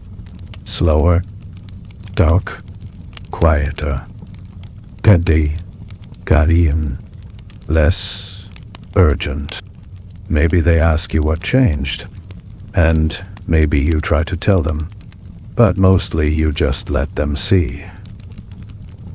And you let them ask when they're ready, and you let them find their own way, because that's the only way it works. No one can tell you how to stop. You have to find it yourself. You have to get tired enough, empty enough, lost enough, and then you have to choose. You have to choose to stop. You chose to stop. And now you're learning what comes after. And what comes after is not a straight line. It's not a path you can follow. It's a practice. A daily practice of coming back, of remembering, of choosing again, of not letting the old patterns take over when the old feelings come. And they do come. They come in moments of stress, in moments of comparison, in moments when you see someone else achieving something you thought you wanted, in moments when you feel invisible, in moments when the old voice whispers that you're not enough. In those moments, you have a choice. You can pick up the chase again. You can convince yourself that this time it would be different. You can go back to the life that was never yours. Or you can stay. You can stay here. In the quiet. In the not knowing. In the being. You can let the feeling be there without acting on it. You can let the voice be there without obeying it. You can let the emptiness be there without trying to fill it. And staying is harder than chasing. Chasing is easy. Chasing is what you know. Chasing is what everyone around you is doing. Chasing gives you a direction, a purpose, a reason to get out of bed. Staying is harder. Staying means sitting with the discomfort. Staying means facing the parts of yourself you've been avoiding. Staying means trusting that there's something on the other side of the discomfort, something worth staying for. You're not always sure there is. Some days you wake up and you wonder if you made a mistake, if you should have kept chasing, if you should have kept striving, if the emptiness you feel now is worse than the emptiness you felt before. But then you remember, before you were running, before you were filling your life with things that didn't matter, before you were pretending that the next thing would fix everything, and the emptiness was there then too. It was just covered up. It was just drowned out by the noise. It was just waiting for you to stop long enough to feel it. So you stop, and you feel it, and it's hard, but it's honest. It's real. It's yours. And in the feeling of it, you start to understand something. The emptiness is not the absence of something. It's the presence of something. It's the presence of you. The you that is not defined by what you do. The you that is not measured by what you have. The you that is not validated by what others think. The you that is just you. Raw and unformed and uncertain. And that you has been waiting. Waiting for you to stop running. Waiting for you to come home. Waiting for you to be with them. And now you're here. With them. With yourself. In the quiet. In the emptiness. In the being. And it's not comfortable. But it's real. And real is something you've been missing your whole life. You've been living in the world of should and could. And if only. And now you're living in the world of is. And is not always pretty. Is not always happy. Is not always what you hoped for. But is true. And truth is the only thing that can hold you. The only thing that doesn't change when everything else does. The only thing that stays when the achievements fade. And the recognition ends, and the noise goes quiet. You start to build your life on that truth. Not on the truth of what you've done or what you have, but on the truth of who you are. The you that was there before the first achievement. The you that will be there after the last one. The you that doesn't need to be anything other than what it is. And as you build on that truth, your life starts to change. Not in the ways you expected. Not in ways that look like success, but in ways that feel like coming home. You start to care less about what people think. Not because you don't care about people, but because you realize that most people aren't thinking about you. They're thinking about themselves. They're running their own races. They're chasing their own things. They're too busy with their own emptiness to notice yours. And that's freeing. Because it means you don't have to perform for them. You don't have to be impressive. You don't have to be anything other than what you are. They're not watching as closely as you thought. They're too busy trying to be seen themselves. You start to notice the people who are actually there. The ones who see you. Not the version of you that you're performing, but the real you. The one who is tired. The one who doesn't have it all figured out. The one who is learning to stop. And those people are rare. and you hold them close, and you let them see you, and you see them. And in that seeing, something happens. Something that all your success could never create. A real connection. A real understanding. A real being together in the quiet, without needing to be anything other than who you are. You start to realize that this is what you were looking for. Not the success, not the achievement, not the recognition, but connection. Connection to yourself, connection to others. Once, connection to the world around you, connection to the life you're actually living instead of the life you were trying to live. And connection doesn't come from doing. It comes from being present, from being real, from being here. You start to be here more. Not perfectly, not all the time, but more. You put your phone down. You look at the people you're with.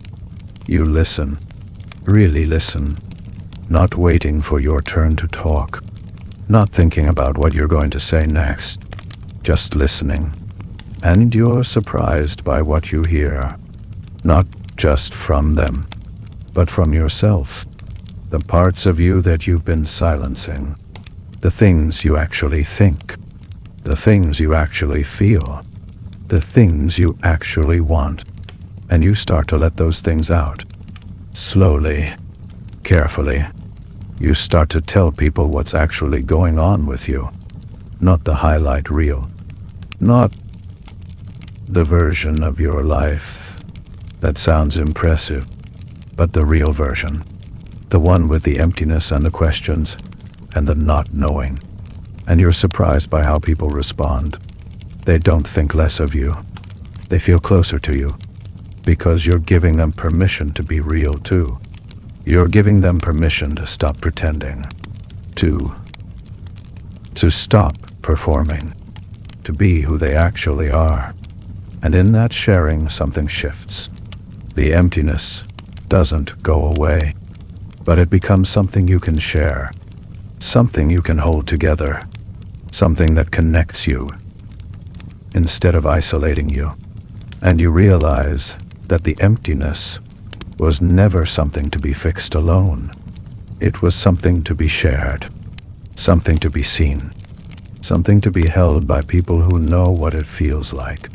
You start to look for those people, the ones who are willing to be real, the ones who aren't trying to impress you, the ones who are okay with not having it all figured out.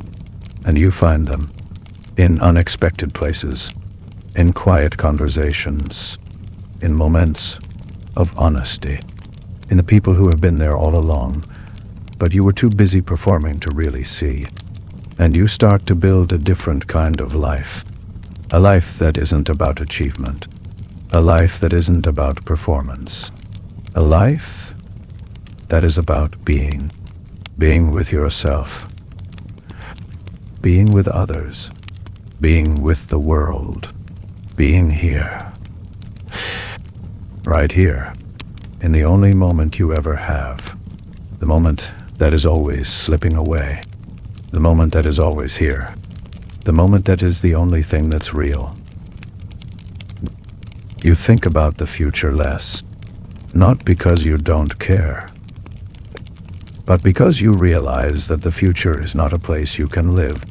It's a place you can only imagine, and the imagining takes you away from the only place you can actually be, which is here, now down, in this moment, with whatever is here, with whatever is now. And now is not always easy. Now is not always comfortable. Now is not always what you hoped for. But now is what you have. Now is the only thing you have. And you're learning to be with it, to be in it, to be it. Not trying to escape to somewhere else. Not trying to be someone else. Just being here. Being now. Being you. You don't know if this is what success was supposed to feel like. You don't know if this is what you were working toward all those years. but you know that it feels more real than anything you achieved, that it feels more like you than any version of you that you were trying to become, that it feels like coming home after a long trip, a trip that took you far away, a trip that made you forget where you started, a trip that made you forget who you were. And now you're back, not to the place you started, but to the place you never should have left, the place that was always with you, the place that was always you, the place that is here, that is now, that is enough, that is home. You start to notice that the quiet doesn't scare you as much anymore. It used to feel like a threat, like something that would swallow you if you let it. Now it feels more like a room you've learned to sit in, a room with its own kind of light, its own kind of air, its own kind of peace. You don't rush to turn on the radio or the podcast or the voice in your head that tells you what to do next. You just... And in the sitting you find that the quiet is not empty. It's full of the small sounds you never heard before. The hum of the house settling, the distant sound of traffic, the rhythm of your own breathing, the way your own heartbeat sounds when you're still enough to hear it. You start to realize that you've been missing your own life. You've been so busy looking for it somewhere else that you didn't notice it was happening right here, in the ordinary moments, in the mundane days, in the hours that don't look like anything special from the outside, but feel like everything from the inside. You think about all the moments you rushed through, the mornings you slept through, the meals you ate without tasting, the conversations you had while scrolling, the walks you took while thinking about something else, and you wonder how much of your life you've missed, how much of it you gave away to the next thing, how much of it you spent waiting for something that never came, and you feel a kind of sadness about that. Not a heavy sadness, not a sadness that pulls you down, but a gentle sadness, a sadness that comes from realizing that you can't get those moments back, that they're gone, that they were yours, and you gave them away, and the sadness is okay. It's part of being human, part of realizing that time is the only thing you really have, and that you've been spending it on things that don't matter. But the sadness also teaches you something. It teaches you to be here now, to not give away this moment, to not let it slip through your fingers while you're looking for something else, because this moment is the only one you have, and it's not waiting for you. It's happening right now, and it will be gone before you know it. You start to pay attention to the moments, not in a way that feels like pressure, not in a way that feels like you have to make every moment count, but in a way that feels like you're finally showing up. You're finally present. You're finally here.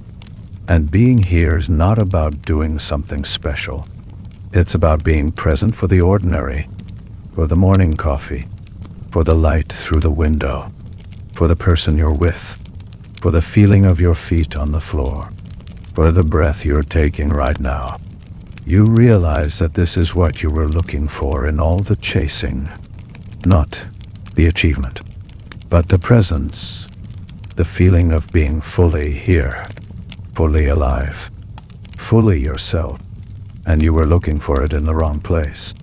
You thought it would come when you arrived, when you finally got what you wanted, when you were finally enough, but it was never waiting for you at the finish line. It was always here, in the running, in the ordinary, in the moment you were trying to get through to get somewhere else. You start to live differently, not in a way that anyone would notice, but in a way that you notice. You slow down. You breathe. You let yourself be where you are instead of trying to be somewhere else. And in the slowing you find things you didn't know were there. A deeper sense of yourself, a quieter sense of peace, a simpler sense of enough, You start to let go of the idea that you need to be special, that you need to stand out, that you need to be noticed. You are so afraid of being ordinary, so afraid of blending in, so afraid of being just another person in a world of people. But now you're starting to see that being ordinary is not the same as being nothing. Being ordinary is being human. Being ordinary is being here. Being ordinary is being part of something larger than yourself. Something that doesn't need you to be special to matter. You look at the people around you, the ones who are living ordinary lives, the ones who aren't chasing anything, the ones who are just here, and you see something in them that you never saw before, a kind of fullness, a kind of peace, a kind of presence that you used to mistake for lack of ambition, but now you see it for what it is, a choice. A choice to be here, a choice to be enough, a choice to stop running.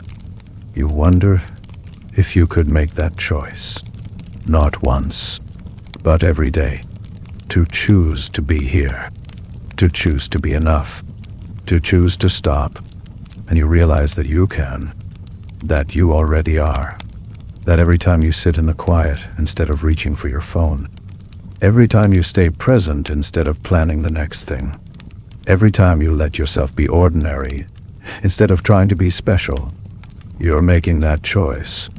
And the choice gets easier with practice. Not because the old patterns go away, but because you start to trust the new ones.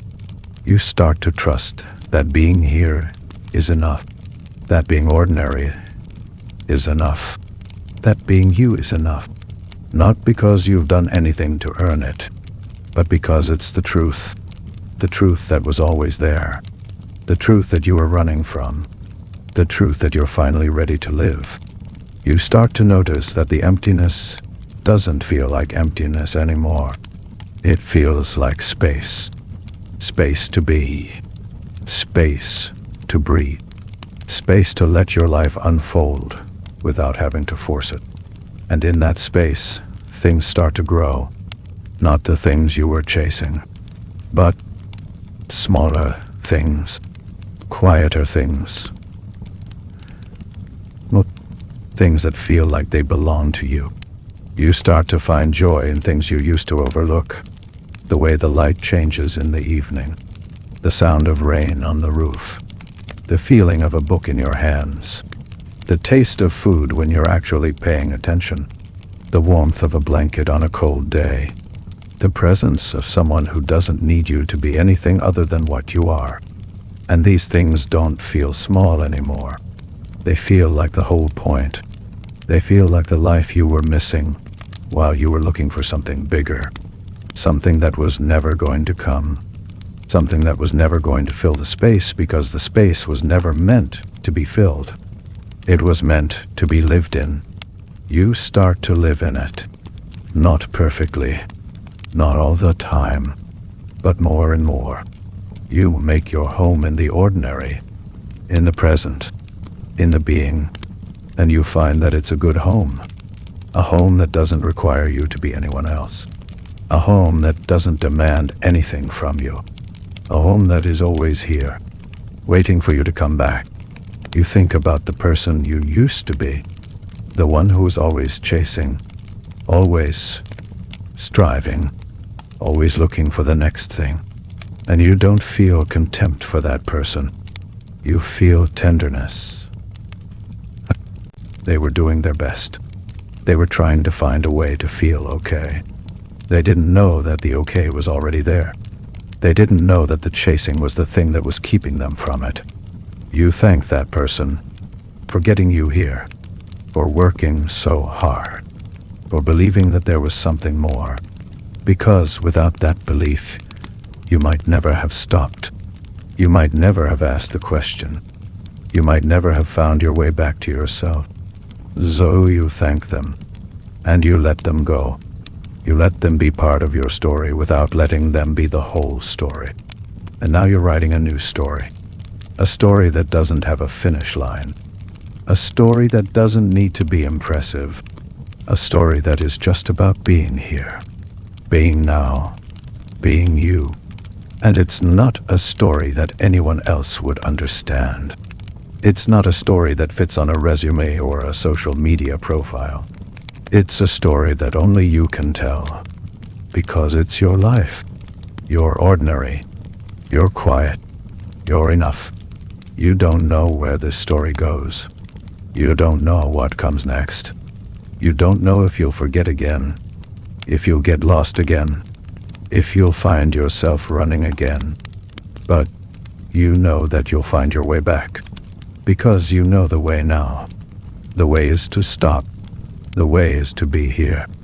The way is to remember that you were always enough, that you are enough, that you will always be enough, not because of what you do, but because of who you are, because you are here, because you are alive, because you are you.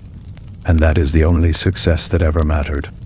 The success of being here, of being now, of being you, in all your ordinariness, in all your not knowing, in all your being. That is a success that no one can take from you. That is the success that doesn't need to be proven. That is the success that was always yours, waiting for you to stop running, waiting for you to come home, waiting for you to be, you be, not in a way that feels like a decision, but in a way that feels like a letting go of the need to be anything else, a letting go of the need to be anywhere else, a letting go of the need to be anyone else.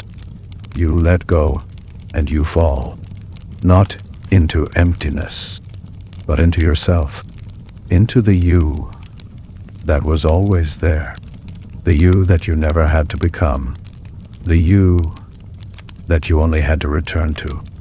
And you return again and again for the rest of your life, not as a destination, but as a practice, as a way of being, as a returning to the place you never should have left, the place that is always here, the place that is you, the place that is enough, the place that is home. You start to see that home is not a place you find. It's a place you build. In every moment you choose to be present. In every moment you choose to be real. In every moment you choose to stop running. You build it with the small choices, the quiet moments, the ordinary days. And it doesn't look like much from the outside, but from the inside, it feels like everything. You start to share this home with others, not by telling them what to do, but by being there, by being present, by being real. And in your being they find permission to be too, permission to stop, permission to be ordinary, permission to be enough. And you realize that this is what you were always looking for, not to be seen, but to see, not to be enough, but to let others know that they are enough too, not to be special, but to be human, together, in the quiet, in the ordinary, in the being. And that is the thing that success could never give you. That is the thing that all the chasing could never reach. That is the thing that was always there, waiting for you to stop long enough to see it, to feel it, to be it. You are it. You are the home. But you are the enough. You are the peace you were looking for, not because you achieved it, but because you stopped. And in the stopping, you found what you never lost, what you never could lose, what was always yours, from the very beginning to the very end and beyond. You sit in the quiet. You feel the weight of your own body. You feel the breath moving in and out. You feel the life that is yours, not borrowed, not earned, not proven, just yours. And you let yourself be there, in the only moment that exists, in the only life you have, in the only self you need to be. And it's enough. It was always enough. It will always be enough. Not because you made it so, but because it is. Because you are. Because here is. Because now is. Because being is. And you let that be your last word. Not because there's nothing more to say, but because there's nothing more to prove. Because you're done proving. Because you're done becoming. Because you're done running. And you're finally here. Finally, finally you. And then there are the days when you forget. Not completely. Not in a way that erases everything you've learned, but in a way that pulls you back into the old rhythm. Something happens. A comment from someone. A moment of comparison. A sudden fear that you're falling behind. And before you know it, you're reaching again. Reaching for the next thing. Reaching for the feeling that used to keep you going. Reaching for the familiar comfort of the chase. You notice it happening. That's the difference now. You notice. You don't just fall into it without knowing. You feel the pull. You recognize the pattern. And in the noticing, you have a choice. You can let yourself be pulled back into the old story. Or you can stop. You can breathe. You can come back to what you know is true.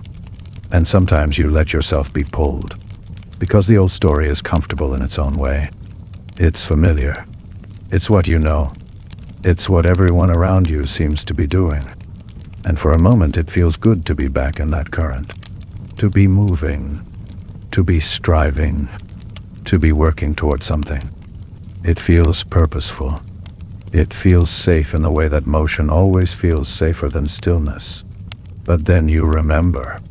You remember that the motion was never leading anywhere.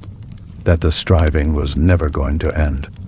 That the purpose you felt was borrowed. And the emptiness comes back. The same emptiness that was always there. The emptiness that no amount of motion could ever fill. And you stop again. Not because it's easy, but because you know now that the only way out of the emptiness is through it. Not around it. Not over it. Not away from it, but through it. And the only way through it is to stop, to be still, to let it be there, to let yourself be there with it. You sit in the emptiness again, and it's different now than it was before. It's not as scary. It's not as sharp. It's more like an old friend you haven't seen in a while, a friend who knows you, who has seen you at your worst, who doesn't need you to pretend. And you sit with that friend, and you let the silence be there, and you let yourself be there. And slowly, the panic fades. Slowly, the old story loses its grip. Slowly, you remember who you are. You are not the person who is always reaching. You are not the person who needs the next thing to feel okay. You are not the person who runs from the emptiness. You are the person who sits, who stays, who is. And that person is not defined by what they do or don't do. That person is defined by their presence, by their willingness to be here, by their choice to stop. And you start to realize that stopping is not a one-time thing. It's not a decision you make once and then you're done. It's a decision you make over and over again. Every time the old pattern shows up. Every time the old voice speaks. Every time you feel yourself reaching for something that won't fill the space. You stop. You choose to stop. And in that choice, you find your freedom. The freedom to not be controlled by the old patterns. the freedom to be here, the freedom to be yourself. And yourself is changing, not in the way you used to change, not in the way that was always trying to become something else, but in a way that feels like growing, like a tree growing, slow and steady, rooted in the ground, not trying to be anything other than what it is, just growing, just being, just becoming more of itself. You are becoming more of yourself, the self that was there all along, the self that was covered by all the striving, the self that was waiting to be seen, and you are seeing it now, not all at once, but in pieces, in moments, in small revelations that come when you're not looking for them.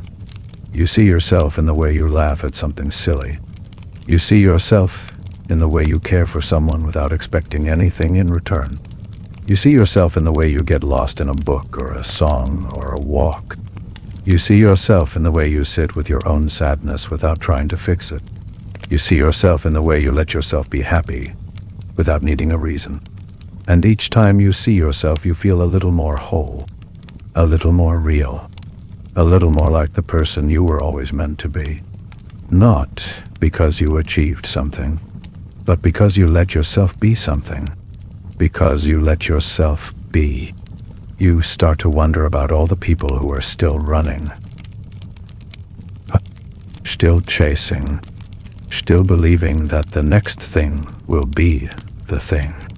And you feel a kind of tenderness for them, because you know how hard it is to stop, how scary it is to let go of the only thing that's been keeping you going, how terrifying it is to sit in the quiet and face the emptiness that you've been running from your whole life. You want to reach out to them, to tell them that it's okay to stop, that they're not going to disappear if they stop, that they're not going to become nothing, that the opposite is true, that they'll become more of themselves, that they'll find something they didn't know was there, that they'll find themselves, but you know that you can't tell them, not in a way that they'll hear, because they have to find it themselves. They have to get tired enough, empty enough, lost enough. They have to hit the wall. They have to stop running, because they can't run anymore. And when they do, they'll find what you found. The quiet, the emptiness, the being. And they'll have to learn to sit with it, just like you did. So you wait, not impatiently, not with any agenda, but with an open heart. You wait for the people in your life to find their own way. And when they start to slow down, when they start to question, when they start to wonder if all of the striving is worth it, you're there, not with answers, but with presence, with understanding, with the quiet knowing that comes from having been there yourself. And sometimes they ask, sometimes they say, how do you do it? How do you stay so calm? How do you not need to be doing something all the time? And you try to explain, but the words never feel like enough, because what you've learned is not something that can be explained. It's something that has to be experienced.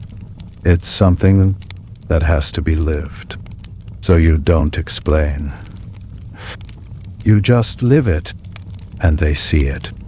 They see the way you move through the world, the way you don't rush, the way you listen, the way you're present, and something in them recognizes something in you, something they want for themselves, something they've been missing, something they're starting to realize they need. And slowly, they start to change, not because of anything you said, but because of something they saw, something they felt, something that was already there inside them, waiting to be awakened.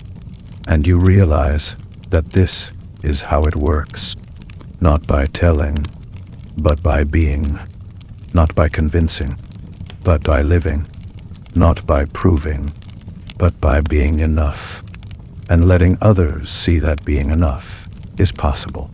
You start to think about the word enough in a different way, not as a destination, not as a state you achieve, but as a practice of letting go, of stopping, of being, a practice of reminding yourself that you don't need to be more, that you don't need to do more, that you don't need to prove anything, that you are already enough, not because you've earned it, but because you exist, because you are here, because you are you. And that practice changes everything, not overnight, not in a way that anyone would notice, but in small ways, in the way you talk to yourself, in the way you make decisions, in the way you spend your time, in the way you let yourself rest, in the way you let yourself be happy without needing a reason, in the way you let yourself be sad without needing to fix it. You start to let go of the need to be impressive. You start to let go of the need to be seen. You start to let go of the need to be something other than what you are. And in that letting go, you find something you didn't know you were looking for. A kind of lightness, a kind of freedom, a kind of peace that doesn't depend on anything outside of you. You start to realize that this is what you were really looking for. Not the success, not the achievement, not the recognition, but the peace that comes from letting go of the need for those things. The peace that comes from being okay with who you are. The peace that comes from stopping. And that peace is not static. It's not something you achieve once and then keep. It's something you have to choose again and again. Every time the old voice speaks, every time the old pattern shows up, every time you feel yourself reaching for something that won't fill the space, you choose peace. You choose to stop. You choose to be here. You choose to be enough. And some days you choose it easily. Some days it feels natural. Some days you wake up and the peace is there like a quiet room you step into, without even thinking about it. And other days it's hard. Other days you have to fight for it. Other days you have to sit with the discomfort and the emptiness and the not knowing and remind yourself over and over that you are enough, that you don't need to chase, that you don't need to prove, that you can just be. And on those days you let yourself be, not perfectly, not in a way that feels like success, but in a way that feels like practice, like showing up, like doing the work, like choosing to be here even when here is uncomfortable, even when here is hard, even when here is not what you thought it would be. You think about the people who seem to have it all figured out, the ones who seem to be living the life you thought you wanted, and you wonder if they're happy, if they found what you were looking for, if they found a way to fill the emptiness that you couldn't fill with all your success. And you realize that you don't know, that you'll never know, because the only life you can really know is your own. The only emptiness you can really understand is your own. The only peace you can really find is your own. So, you stop comparing. You stop looking at what other people have and wondering if they've figured out something you haven't. You stop measuring your life against theirs. You stop using their success as a mirror for your own failure. You let them live their lives, and you live yours. Not in competition, not in comparison, but in the quiet knowing that your life is yours. And that's enough. You start to notice that the more you stop comparing, the more you start to appreciate what you have. Not in a forced way, not in a way that feels like you're trying to be grateful, but in a natural way, in a way that comes from actually paying attention. You notice the people who are there for you, the ones who don't care about your status, the ones who see you, the ones who love you for who you are, not for what you've done, not for what you have, but for you. And you realize that these people are the real success. These connections, these relationships, these moments of being seen and seeing others. This is what you were looking for, not the approval of strangers, not the recognition of people who don't know you, but the love of people who do, the love of people who see you and love you anyway, the love of people who don't need you to be anything other than what you are. You start to invest in those relationships, not in the way you used to invest in things, not as a transaction, not as something you do to get something back, but as a practice of being present, of showing up, of being there, of letting yourself be loved and loving in return. And in that practice, you find something you never found in any achievement, a sense of belonging, a sense of being seen, a sense of being enough, not because you proved something, but because you let yourself be known. And being known is the opposite of performing. Being known is letting go of the mask. Being known is letting yourself be seen in your ordinariness, in your not knowing, in your being. And when you let yourself be known, you find that you're not alone, that other people feel the same things you feel, that other people are carrying the same emptiness, that other people are looking for the same peace. And in that shared knowing, you find a kind of home that no achievement could ever provide, a home in each other, a home in the quiet, a home in the being. You start to build that home, not with things, but with moments, with presence, with being there, with being real. You build it with the people who matter, the ones who see you, the ones who let you see them, the ones who are willing to be ordinary together, the ones who know that enough is not something you become, it's something you already are. And in that home, you find a kind of peace that you never thought was possible, a peace that doesn't depend on circumstances, a peace that doesn't depend on success, a peace that doesn't depend on anything outside of you, a peace that comes from being exactly where you are, with exactly who you are, with exactly what you have. And you realize that this is the only success that ever mattered. Not the success of achieving, but the success of being here, of being now, of being you, of being enough, of being home. And then there is the rest of your life, the days that stretch out in front of you without a map, the days that used to terrify you because you didn't know where they were leading, the days that now feel like a field you can walk through without needing to know where it ends. You walk through them slowly, not because you're lazy, not because you've given up, but because you've learned that walking slowly is the only way to see where you are, to feel the ground under your feet, to notice the small things that line the path, to be present for the journey instead of just trying to get to the destination. You used to think that the destination was the point, that everything you did was leading somewhere, that the somewhere was where you would finally feel okay. Now you understand that the point is the walking. The point is the being here. The point is the life you're living while you're on the way to wherever you think you're going. And the life you're living is different now. It's quieter.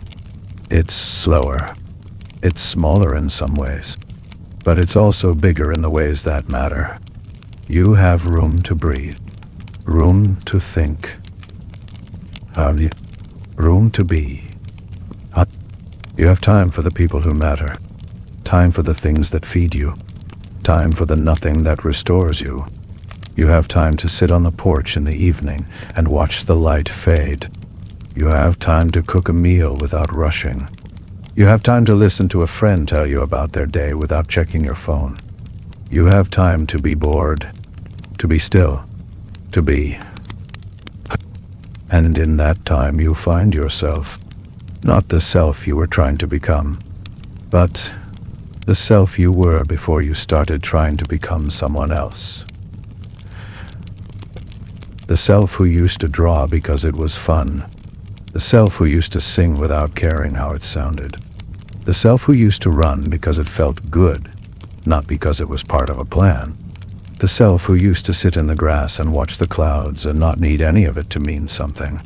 That self is still there. They've been waiting for you to stop running, waiting for you to remember, waiting for you to come back. And you come back to them slowly.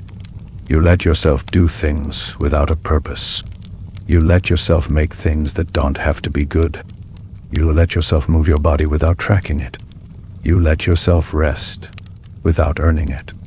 You let yourself be silly, be curious, be free. And in that freedom you find something you didn't know you were missing. A sense of play, a sense of wonder. A sense of life that isn't about achieving or proving or becoming. A sense of life that is just life. Alive. Betos. Present. Tortointe. Enough. You start to remember what it felt like to be a kid, before the grades and the goals, and the measuring. When you did things because they were interesting. When you spent hours doing nothing, and it felt like everything. When you weren't trying to be someone. You were just being someone. And that someone was enough. You don't try to go back to being a kid. You're not that person anymore. You've lived too much. You've learned too much. You've carried too much. But you can carry some of that spirit with you. The spirit of curiosity. The spirit of play. The spirit of doing things for their own sake. Not because they'll look good on a resume, not because they'll impress anyone, but because they're yours, because they're life, because they're what you want to do with the time you have. And you start to do more of those things. You read books that have nothing to do with self-improvement. You take walks without a destination. You learn to cook something new just because you want to see if you can. You sit with a friend and talk about nothing and everything. You let yourself be interested in things that don't have a purpose. You let yourself be drawn to things that don't pay off. You let yourself follow the thread of your own curiosity without needing it to lead somewhere. And in that following, you find a sense of direction that isn't about achievement. It's about aliveness. It's about what feels true to you. It's about what makes you feel more like yourself instead of less. And that direction doesn't come from outside. It comes from inside. From the part of you that knows what it needs. The part that you've been ignoring. The part that was always there, waiting for you to listen. You start to listen, not in a loud way. Not in a way that feels like you're searching for answers, but in a quiet way. In the way you listen to music you love. In the way you listen to the rain. In the way you listen to a friend when they're telling you something real. You just listen. And in the listening you start to hear. You hear what you actually want. Not what you think you should want. Not what would impress people. Not what would prove something. But what you actually want. The small things. The simple things. The things that don't look like much but feel like everything. You want to be with people you love. You want to make things with your hands. You want to be outside when the weather is good. You want to feel useful. You want to feel seen. You want to feel like your life matters in the small ways that matter to you. And you start to build your life around those wants. Not around the wants that were given to you. Not around the wants that were supposed to make you feel like someone, but around your own wants. The ones that come from you. The ones that feel like home. And building your life around your own wants is not easy. Because the old wants are loud. The old wants have been with you for a long time. The old wants are the ones that everyone around you seems to be chasing. And when you start to let them go, you feel like you're letting go of something important. Something that defined you. Something that made you who you are. But you're not letting go of who you are. You're letting go of who you thought you had to be. And in that letting go, you find more of who you actually are. The person underneath the performance. The person who was always there. The person who doesn't need to be impressive to be worthy.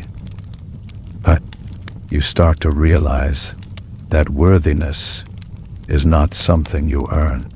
It's something you recognize. Something you accept. Something you let yourself have. And you can let yourself have it now.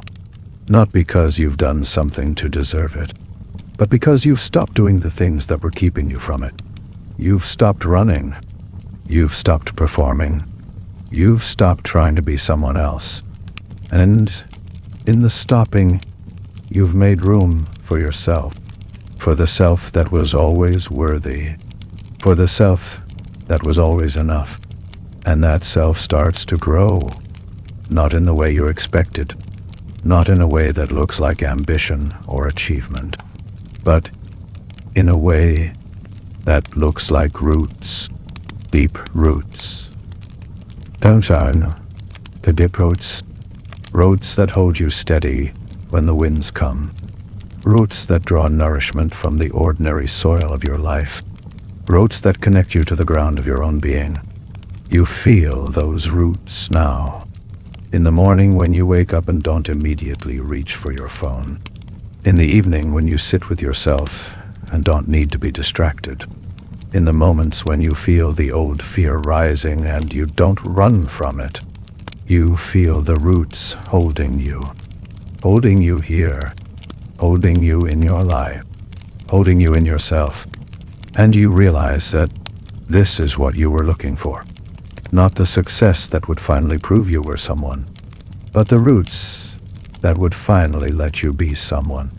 Someone who doesn't need to be proven. Someone who doesn't need to be validated. Someone who is just here. Just living. Just being. Just enough. You think about the future differently now. You used to think about it as something you had to prepare for. Something you had to secure. Something you had to control. Now you think about it as something that will come whether you prepare or not. Something that will unfold whether you control it or not. Something that will be what it will be. And you don't have to be ready for it. You just have to be here for it. Present, tukta, opened, turned, a leaf, bones. And being here for it means letting go of the need to know what happens next. It means trusting that you'll handle what comes when it comes. It means knowing that you don't have to have it all figured out. That you can live without a plan. That you can let your life unfold instead of forcing it to be something. That trust is new, and it's fragile. Some days it feels solid. Some days it feels like it might break. But it's there, and it's growing. And every day you choose to be here instead of somewhere else, you water it. Every day you choose to be present instead of planning, you feed it. Every day you choose to be yourself instead of who you think you should be, you strengthen it. And one day you realize that the trust is not fragile anymore. It's become something else. Something steady, something that doesn't depend on how you feel on any given day, something that is just there, like the ground, like the roots, like the quiet place inside you that you've been learning to live from. You live from that place now. Not perfectly, not all the time, but more and more. And when you live from that place, things look different. The things that used to feel urgent feel less urgent. The things that used to feel heavy feel lighter. The things that used to feel like problems feel like part of life. Just part of life. Not something to be solved. Just something to be lived. And you live them. The hard days and the easy days. The days when the old emptiness comes back, and the days when it's just a distant echo. The days when you feel connected, and the days when you feel alone. The days when you know who you are, and the days when you have no idea. You live them all, not as something to get through, but as something to be in. Because you know now that the point is not to get to the other side. The point is to be on the side you're on. To be here. To be now. To be you. In all the complexity and contradiction and not knowing. In all the ordinary moments that add up to a life. In all the small choices that make you who you are. And you are someone now. Not the someone you were trying to become, but someone real. Someone who has stopped running. Someone who has come home. Someone who has learned that the only success that matters is the success of being here. Being present. Being alive. Being enough. You are enough. Not because you achieved it, but because you stopped trying to achieve it. Because you let yourself be. Because you let yourself be ordinary and quiet and still. Because you let yourself be the person you were before you started trying to be someone else. Because you let yourself be. And that is the thing that all the success in the world could never give you. The permission to be. The permission to stop. The permission to be here. In this life. In this body. In this moment. In this self that was always enough. That is enough. That will always be enough. You let that settle into you, not as a thought, but as a feeling that lives in your chest, in your bones, in the quiet place you go to when you stop running, a feeling that says you are okay, you are here, you are enough, not because of what you've done, but because of who you are, because you exist. Because you are, and you let that be enough. Not because there's nothing more to want, not because there's nothing more to do, but because wanting and doing are not the same as being, and being is the only thing that was ever missing, the only thing that was ever really there, the only thing that was ever you. You are, and that is everything.